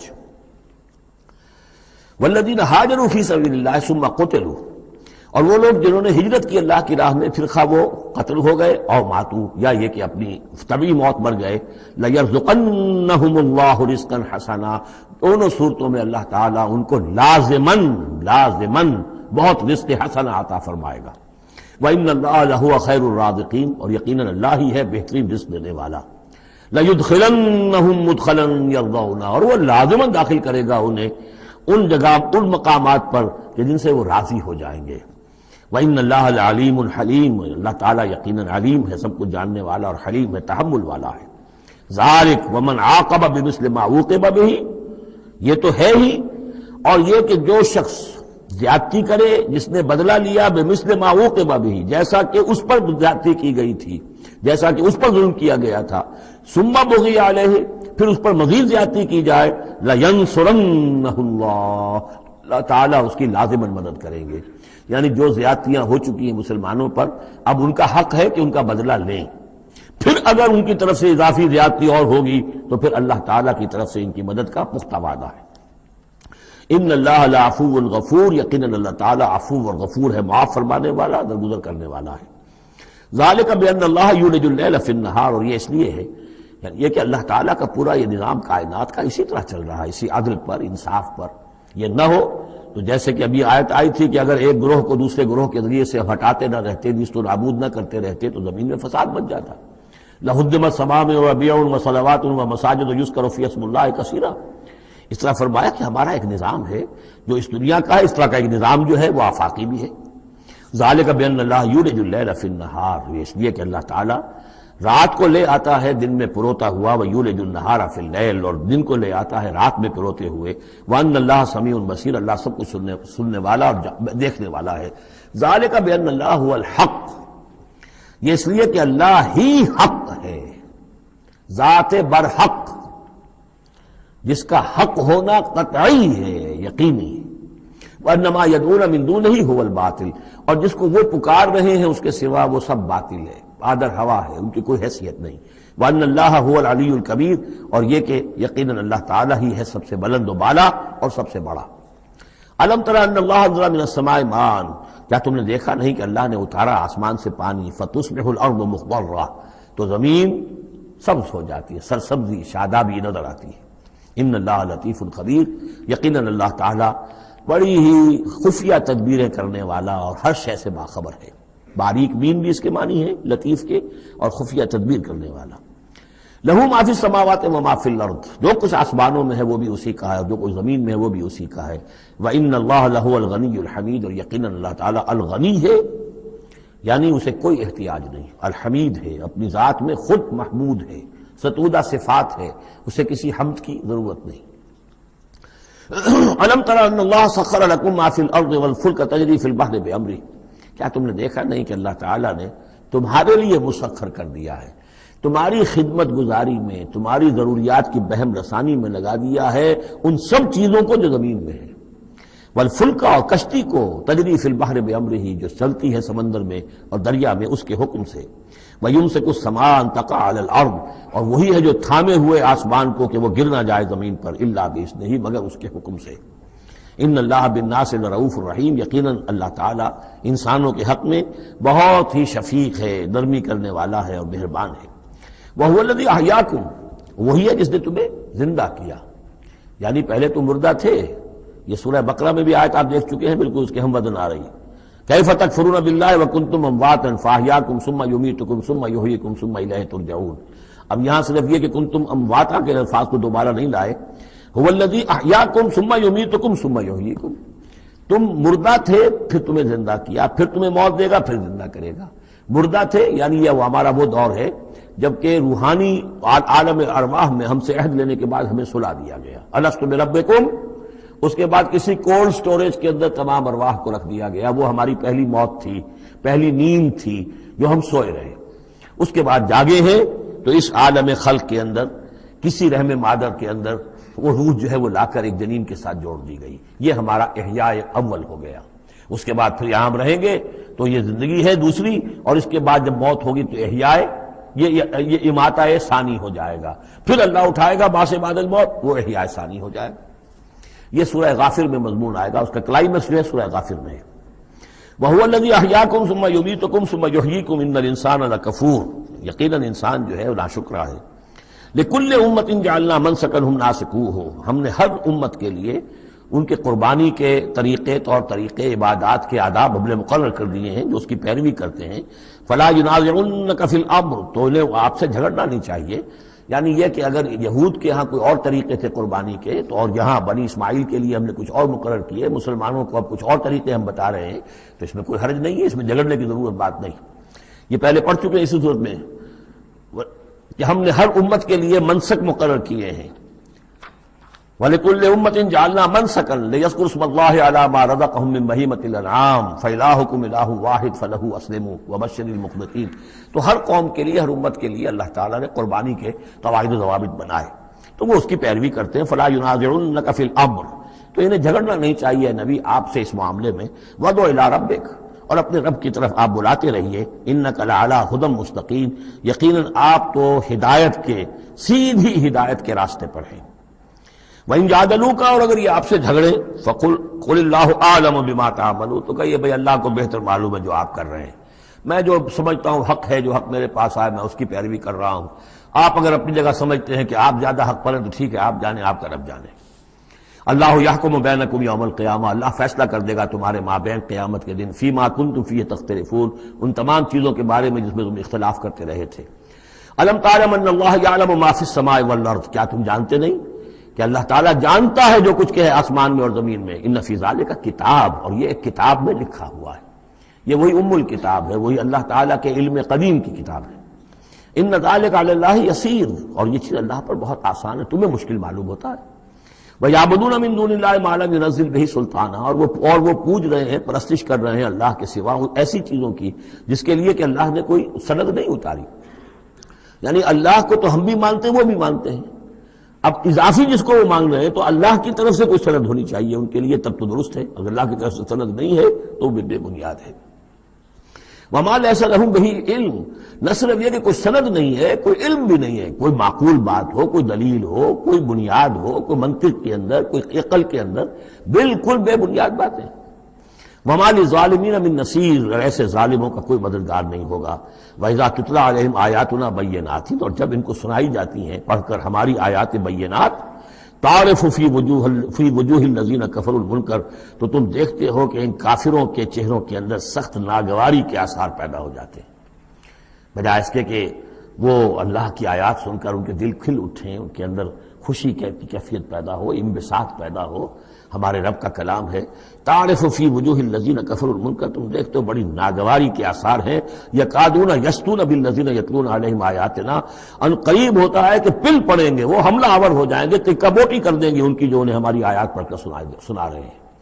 قل افانبئکم بشر من ذالکم، ان سے کہیے تو کیا میں تمہیں بتاؤں جس قدر تمہیں ناگواری اس وقت ہو رہی ہے، تم پر بڑی سختی بیت رہی ہے اللہ کی آیات جو تمہیں سنائی جا رہی ہیں، کیا اس سے بھی زیادہ بری بات کون سی ہے بتاؤں؟ النار، وہ آگ جس کے کہ تم مستحق ہو رہے ہو اپنے اس کفر اور انکار کی وجہ سے. وعدہ اللہ الذین کفروا، اللہ نے وعدہ کیا ہے اس آگ کا کافروں سے. وبئس المصیر، وہ بہت ہی برا ٹھکانہ ہے. اب جو یہ آخری رکوع آ رہا ہے سورہ مبارکہ کا، اس کے ترجمے سے پہلے مجھے تھوڑی سی تمہیداً کچھ بات عرض کرنی ہے.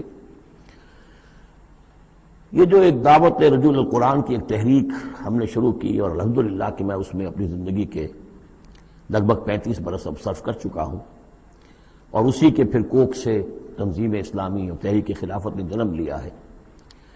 اس دعوت رجوع القرآن کی جو بنیاد ہے اور جس کو کہ میں نے ذریعہ بنایا ہے قرآن مجید سے لوگوں کو متعارف کرانے کا، اور قرآن مجید کے ذریعے سے دین کے جامع تصور کو لوگوں کے سامنے پیش کرنے کا، اور قرآن مجید کے ذریعے سے دین کی طرف سے جو بنیادی فرائض ہم پر عائد ہوتے ہیں اس کا ایک جامع تصور دینے کا جو میں نے کام کیا ہے، اس کے لیے ذریعہ میں نے بنایا ہے ایک منتخب نصاب کو، مطالعہ قرآن حکیم کا منتخب نصاب. یہ جو منتخب نصاب ہے یہ تقریباً کل قرآن کے 1/15 حجم کے اندر یوں سمجھیے کہ 2 پاروں کے لگ بھگ ہے، مائنس پلس کم و بیش 2 پارے ہوں گے. تو اس میں ان آیات کو لیا گیا ہے کہ جن میں ایک تو یہ کہ دین کا جامع تصور بہت مختصر الفاظ میں سامنے آ جائے، اور جو فرائض دینی ہیں جس کا کہ ہم سے باز پرس ہونی ہے، جس کے بارے میں پوچھ گچھ ہونی ہے، تو اس کا صحیح تصور ہمیں معلوم ہے. نماز روزہ یہ تو فرض ہے، سب جانتے ہیں. اس کے علاوہ بھی کوئی چیز فرض ہے، کسی چیز کے بارے میں ہم مسئول ہیں، ذمہ داری ہماری ہے یا نہیں ہے.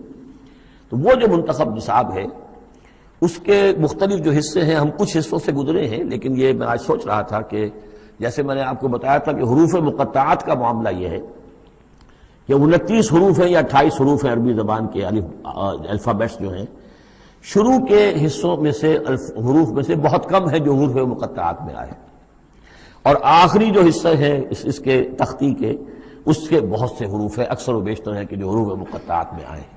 تو یہ پہلی مرتبہ میرا ذہن ادھر گیا ہے کہ ہمارے اس منتخب نصاب میں بھی یہ چیز کوئی میرے پیش نظر نہیں تھی کہ جان بوجھ کر ایسا کیا ہو. زیادہ حصے اسباق وہی ہیں کہ جو نصف ثانی سے متعلق ہیں، بلکہ قرآن مجید کے آخری حصے سے زیادہ جو ہیں وہ اس میں مقامات اور آیات اور رکوع یا صورتیں شامل ہوئی ہیں. لیکن اس وقت اس کا تعارف میں یہ کرا رہا ہوں کہ اس کا ایک بڑا مرکزی درس ہے کہ جو اگلی جو یہ رکوع آ رہا ہے جو 6 آیات پر مشتمل ہے، یہ اس کا بڑا مرکزی درس ہے. یہ جو میرا منتخب نصاب ہے اس کے 6 حصے ہیں. نقطہ آغاز ہے سورۃ العصر، والعصر ان الانسان لفی خسر الا الذین آمنوا وعملوا الصالحات وتواصوا بالحق وتواصوا بالصبر. مختصر ترین صورت، جامع ترین صورت. انسان کی نجات کے یہ 4 لوازم ہیں: ایمان، عمل صالح، تواصی بالحق، تواصی بالصبر. پھر 3 اور مقامات ہم نے اس میں ایسے ہی جامع مقامات جس میں یہ چاروں چیزیں تقریباً بیان ہوئی ہیں وہ شامل کر کے وہ پہلا حصہ ہو گیا. اس کا ایک درس ہم گزر چکے ہیں سورہ بقرہ میں، آیت البر، اس کا درس نمبر 2 ہے. لیس البر ان تولوا وجوہکم قبل المشرق والمغرب. نیکی جو تم نے سمجھی ہوئی ہے، کسی نے کسی شے کو نیکی سمجھا ہوا، کسی نے کسی کو نیکی سمجھا ہوا ہے. اصل نیکی کیا ہے، پوری نیکی کیا ہے، نیکی کی روح کیا ہے، جڑ بنیاد کیا ہے، نیکی کے مظاہر کیا ہیں، ان مظاہر میں پھر اقدمیت کس چیز کی ہے، اولیت کس شے کی ہے، ثانوی درجے میں کون سی ہے، پھر چوٹی کیا ہے، سمم بولم کیا ہے، سب سے اونچا جو مقام ہے، جو مقام مطلوب ہے وہ کیا ہے. اسی طریقے سے پھر اس کا دوسرا حصہ جو ہے اس منتخب نصاب کا، اس میں کچھ ایمان سے متعلق مباحث ہیں. ایمان کن چیزوں کا نام ہے، کیسے ایمان وجود میں آتا ہے. تو اس میں سورہ فاتحہ بھی ہے، وہ بھی ہم پڑھ چکے ہیں. اور پھر سورہ آل عمران کا جو آخری رکوع کی آیات تھی، ان فی خلق السماوات والارض واختلاف اللیل والنہار یہ بھی جو ہے لآیات لأولی الالباب. پھر یہ کہ ایک اور سبق اس کا وہ ہے جو اگلی جو صورت آج ہی ہم پڑھیں گے انشاءاللہ، سورہ نور کا جو 5واں رکوع ہے وہ بھی اس کا ایک سبق ہے. آج کے ہمارے اس حصے میں اصل میں 3 اسباق آ رہے ہیں کہ جو اس منتخب نصاب کے، اسی لیے میں نے مناسب سمجھا کہ اس منتخب نصاب کا آپ سے تعارف کرا دوں. پھر یہ تیسرا حصہ اس کا جو ہے وہ اعمال صالحہ، عمل صالح کی تفصیل کیا ہے، انفرادی سطح پر کیا عمل ہونا چاہیے، اجتماعی سطح پر کیا ہونا چاہیے، معاشرتی سطح پہ کیسے ہونا چاہیے، ریاستی سطح پر کیا ہونا چاہیے. تو اس میں خاص طور پہ معاشرتی سطح سے متعلق وہ سورہ بنی اسرائیل کے 2 رکوع ہم پڑھ چکے ہیں جو 15ویں پارے میں آئے. سورہ بنی اسرائیل میں 3 اور 4 رکوع جو میں نے عرض کیا تھا کہ یہ 10 کمانڈمنٹس جو ہیں تورات کے، وہ گیا کہ ان کی یہ تعبیر ہے، قرآن مجید کی تشریح یہ ہے ان کی. تو اس طریقے سے یہ درس جو ہمارا وہ چلتا ہوا پھر آخر تک جو حصے آئیں گے میں بر وقت آپ کو بتاتا جاؤں گا. لیکن یہ درس جو ہے یہ بھی در حقیقت اس کے تیسرے حصے کا آخری یا چوتھے حصے کا پہلا درس ہے، بالکل مرکزی جگہ. 3 حصے ادھر 3 حصے ادھر. یہ اس اعتبار سے جامع ترین مقام ہے قرآن کا کہ قرآن کی دعوت کو 2 حصوں میں تقسیم کر کے بیان کیا گیا. ایک قرآن کی دعوت عمومی ہے، ہر انسان، کل نوع بشر کے لیے، اس لیے کہ حضور کی بعثت تمام انسانوں کے لیے، ہر انسان کسے باشد، چاہے شمال کا ہو، جنوب کا ہو، مشرق کا ہو، مغرب کا ہو، کالا ہو، گورا ہو، پیلا ہو، نیلا ہو، کوئی ہو، سب کے لیے کیا دعوت ہے قرآن کی. قرآن کیا کہتا ہے، کوئی ہے یا نہیں؟ پہلے درجے میں تو دعوت عمومی الی کافۃ الناس. دوسرے درجے میں دعوت خصوصی، یہ کن کے لیے ہے؟ جو ماننے کا اعلان کرے. پہلی دعوت دعوت ایمان ہے، مانو اللہ کو، مانو رسول کو، مانو آخرت کو، مانو بعث بعد الموت کو، مانو جنت کو، مانو دوزخ کو. یہ ہے عام. جو یہ مانتے ہی نہیں، اب ان سے کوئی اور کلام نہیں. ان سے ہم کیسے کہیں گے نماز پڑھو اور روزہ رکھو؟ وہ اللہ کو نہیں مانتے، قرآن کو نہیں مانتے، نبی کو نہیں مانتے. تو دعوت ایمان ہے دعوت عام قرآن مجید کی. اور پھر جو ایمان کا دعویٰ کریں اب ان سے خطاب ہے کہ اب جگر تھام کے بیٹھو، میری باری آئی. جب تم نے مان لیا ہے تو ماننے کا یہ تقاضا پورا کرنا پڑے گا. اب وہ دعوت عمل ہوگی، یہ کرو اور یہ کرو اور یہ کرو اور یہ کرو. تو دعوت ایمان یہاں پر اور پھر دعوت عمل، ان کو علیحدہ علیحدہ سے جو ہے اللہ تعالیٰ نے ان 6 آیات کے اندر بیان کر دیا. یا ایھا الناس، اب دیکھیے دعوت عمومی کا خطاب ہے، یا ایھا الناس. 4 آیتوں اس کے تابع ہیں اور آخری 2 آیتوں میں پھر آئے گا یا ایھا الذین آمنوا. پھر وہ اہل ایمان سے جو ایمان کا دعویٰ کریں مان لیں کہ ہاں ہم نے مانا. یا ایھا الناس ضرب مثل فاستمعوا لہ، ایک مثال بیان کی جاتی ہے، ذرا توجہ سے سنو. ان الذین تدعون من دون اللہ لن یخلقوا ذبابا ولو اجتمعوا لہ، یقیناً وہ معبود جنہیں تم پکار رہے ہو اللہ کے سوا، یہ بت تمہارے جو، چونکہ جو مخاطب اولین تھے وہ بت پرست تھے، لن یخلقوا ذبابا، یہ تو اس پر بھی قادر نہیں ہے کہ مکھی تک کو پیدا کر سکے. ولو اجتمعوا لہ، یہ جو کعبے میں رکھے ہوئے 360 کے 360 بت مل جل کر بھی ایک مکھی پیدا کرنا چاہے تو نہیں کر سکتے. سامنے کی بات تھی، تو صرف شعور دلانا تھا. جیسے حضرت ابراہیم نے بھی ان بتوں کو توڑ کے ذرا انہیں آمادہ کر دیا ایک دفعہ کہ وہ اپنے گریبانوں میں جھانکیں ضرور، ایک دفعہ حقیقت ان پر منکشف ہو گئی. اسی طرح یہ مثال دی جا رہی ہے. وَإِن يَسْلُبْهُمُ الذُّبَابُ شَيْئًا، اور یہ تو بات بہت دور کی ہے کہ وہ مکھی کو پیدا کرے، مکھی ان سے کوئی چیز چھین کر لے جائے، ان کے سامنے حلوے مانڈے رکھتے ہو، مکھیاں بنبناتی ہیں، وہ تو مکھیاں بھی اڑا نہیں سکتے. ان یسلبہم الذباب شیئا لا یستنقذوہ منہ، تو اسے واپس چھین نہیں سکتے، حاصل نہیں کر سکتے۔ ضعف الطالب والمطلوب، بہت کمزور ہے طالب بھی اور مطلوب بھی۔ یہ ان تین الفاظ میں قرآن مجید کا توحید کا جو عملی لب لباب ہے وہ آ گیا ہے۔ انسان جو ہے، جو بھی کسی بھی درجے میں باشعور انسان ہے، اس کا کوئی نہ کوئی آئیڈیل ہے، آدرش ہے، کوئی نصب العین ہے جس کے لیے وہ بھاگ دوڑ کرتا ہے، محنت کرتا ہے دن رات۔ تو ظاہر بات ہے کہ وہ آئیڈیل گھٹیا ہوگا تو انسان بھی گھٹیا ہوگا، آئیڈیل اونچا ہوگا تو انسان بھی اونچا ہوگا۔ یہ دونوں چیزیں جو ہے کورسپونڈنگ جائیں گی۔ اگر آپ کا مقصود ہی پست ہے تو ظاہر بات ہے آپ کی اپنی شخصیت بھی بڑی پست ڈیولپ ہوگی۔ مقصود اونچا ہو، بلند، لیکن فرمایا ان کا تو جو مطلوب ہے وہ بھی ضعیف، تو طالب تو اور بھی ضعیف ہوئے۔ جن کا مطلوب وہ بنے ہوئے ہیں کہ جو مکھی تک نہیں اڑا سکتے، تو طالبوں کا کیا حل ہوگا؟ قیاس کن سے گلستان من بہار مرا۔ لیکن یہ وہی مضمون ہے جو سورہ بقرہ میں آ چکا ہے۔ وَمِنَ النَّاسِ مَن يَتَّخِذُ مِن دُونِ اللَّهِ أَندَادًا يُحِبُّونَهُمْ كَحُبِّ اللَّهِ، لوگوں میں سے کچھ ایسے ہیں جو اللہ کے مد مقابل بنا کر کچھ اور چیزوں سے محبت شروع کر دیتے جیسے کہ اللہ سے محبت کرنی چاہیے تھی۔ اصل میں تو انسان کو بنایا گیا کہ لا محبوب الا اللہ، لا مقصود الا اللہ، لا مطلوب الا اللہ، مطلوب اللہ کے سوا کوئی نہ رہے۔ باقی ذرائع ہیں، زندہ رہنے کے لیے روٹی کھانی ہے، محنت کرنی ہے، ہل چلانا ہے، ذرائع ہے، مطلوب نہیں ہے۔ نہ کھیتی مطلوب ہے، نہ دکان مطلوب ہے، نہ پروفیشن مطلوب ہے، نہ ڈاکٹری، نہ انجینئرنگ، کوئی شے مطلوب نہیں۔ نہ دنیا مطلوب ہے، نہ اولاد مطلوب ہے، مطلوب صرف اللہ۔ یہ ہے توحید کا لب لباب۔ لا مطلوب الا اللہ، لا مقصود الا اللہ، لا محبوب الا اللہ۔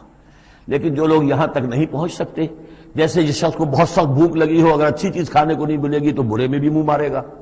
اگر ان کا ذہن وہاں تک نہیں پہنچا، اگر ان کے ذہن کی پستی کا یہ عالم ہے کہ اللہ کی معرفت حاصل نہیں کر سکے، اللہ ان کا محبوب اور مطلوب و مقصود اصلی نہ بن سکا، تو کسی اور کو اللہ کی جگہ رکھ کر اور وہ پوجنا شروع کر دیتے ہیں۔ کوئی آئیڈیلی ہے، کوئی وطن ہے، کوئی قوم ہے، اور کچھ نہیں تو میرا اپنا نفس ہے، اپنے ہی حسن کا دیوانہ بنا پھرتا ہوں، اپنی ہی حریم ذات کے گرد طواف ہو رہا ہے۔ تو ضعف الطالب والمطلوب ما قدر اللہ حق قدرہ، یہ اللہ کی قدر نہ کر سکے، اللہ کا اندازہ نہ کر سکے، معرفت حاصل نہ کر سکے اللہ کی جیسے کہ اس کے معرفت کا حق تھا۔ اللہ کو پہچان لیتے تو کسی اور سے کاہے کو لو لگاتے؟ حسین ترین کو اگر دیکھ لیں گے تو کمتر کو کون پھر پوچھے گا؟ تو دیکھ نہیں پائے ہیں جلال خداوندی کا کوئی نقشہ ان کے سامنے، جلال و جمال و کمال خداوندی کی کوئی جھلک نہیں دیکھ پائے، لہذا وہ عاشق بنے پھر رہے دنیا کے عروس ہزار داماد کے۔ ما قدر اللہ حق قدرہ ان اللہ لقوی عزیز، یقینا اللہ تعالیٰ قوی ہے، توانا ہے، طاقت والا ہے اور زبردست ہے۔ اللہ یصطفی من الملائکۃ رسلا ومن الناس، دو آیتوں میں تو بات آ گئی توحید اور شرک کی، اب ایک آیت میں رسالت۔ اللہ چن لیتا ہے فرشتوں میں سے بھی اپنے پیغامبر اور انسانوں میں سے بھی۔ ان اللہ سمیع بصیر، اللہ سمیع اور بصیر ہے۔ ادھر سے چن لیا جبرائیل کو اور اپنی وحی دے دی، ادھر سے چن لیا محمد کو صلی اللہ علیہ وسلم اور جبریل سے کہا کہ محمد کو پہنچا دو، تاکہ محمد اپنے ابنائے نو کو، انسانوں کو لوگ پہنچا دیں۔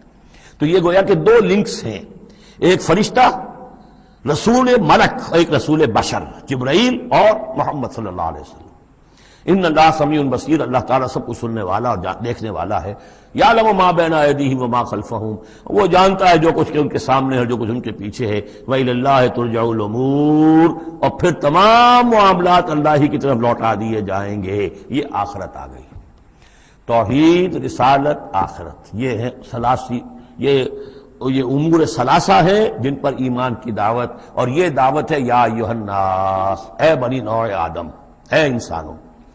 اب بات ہے دوسرے مرحلے پر، جنہوں نے کہا اچھا جی ہم نے مانا اللہ کو، مانا رسول کو، مانا ہم نے آخرت کو، بعث بعد الموت کو،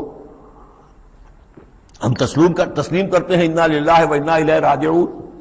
تو اب ہے عمل کا مرحلہ۔ یا ایھا الذین آمنوا، اے وہ لوگوں جو ایمان کا دعویٰ کر رہے ہو، اقرار کر رہے ہو۔ اب بات بدل گئی، اب دیکھیے فعل امر آ رہے ہیں۔ پہلے میں فعل امر کوئی تھا ہی نہیں، سوائے اس کے کہ ضرب مثلا فاستمعوا لہ، بس وہ ایک فعل امر آیا تھا، ذرا توجہ سے سنو، باقی کچھ نہیں۔ حقائق بیان کر دیے، توحید، رسالت، معاد۔ اب جو لوگ ان کو مانتے ہیں، یا ایھا الذین آمنوا ارکعوا واسجدوا واعبدوا ربکم وافعلوا الخیر لعلکم تفلحون،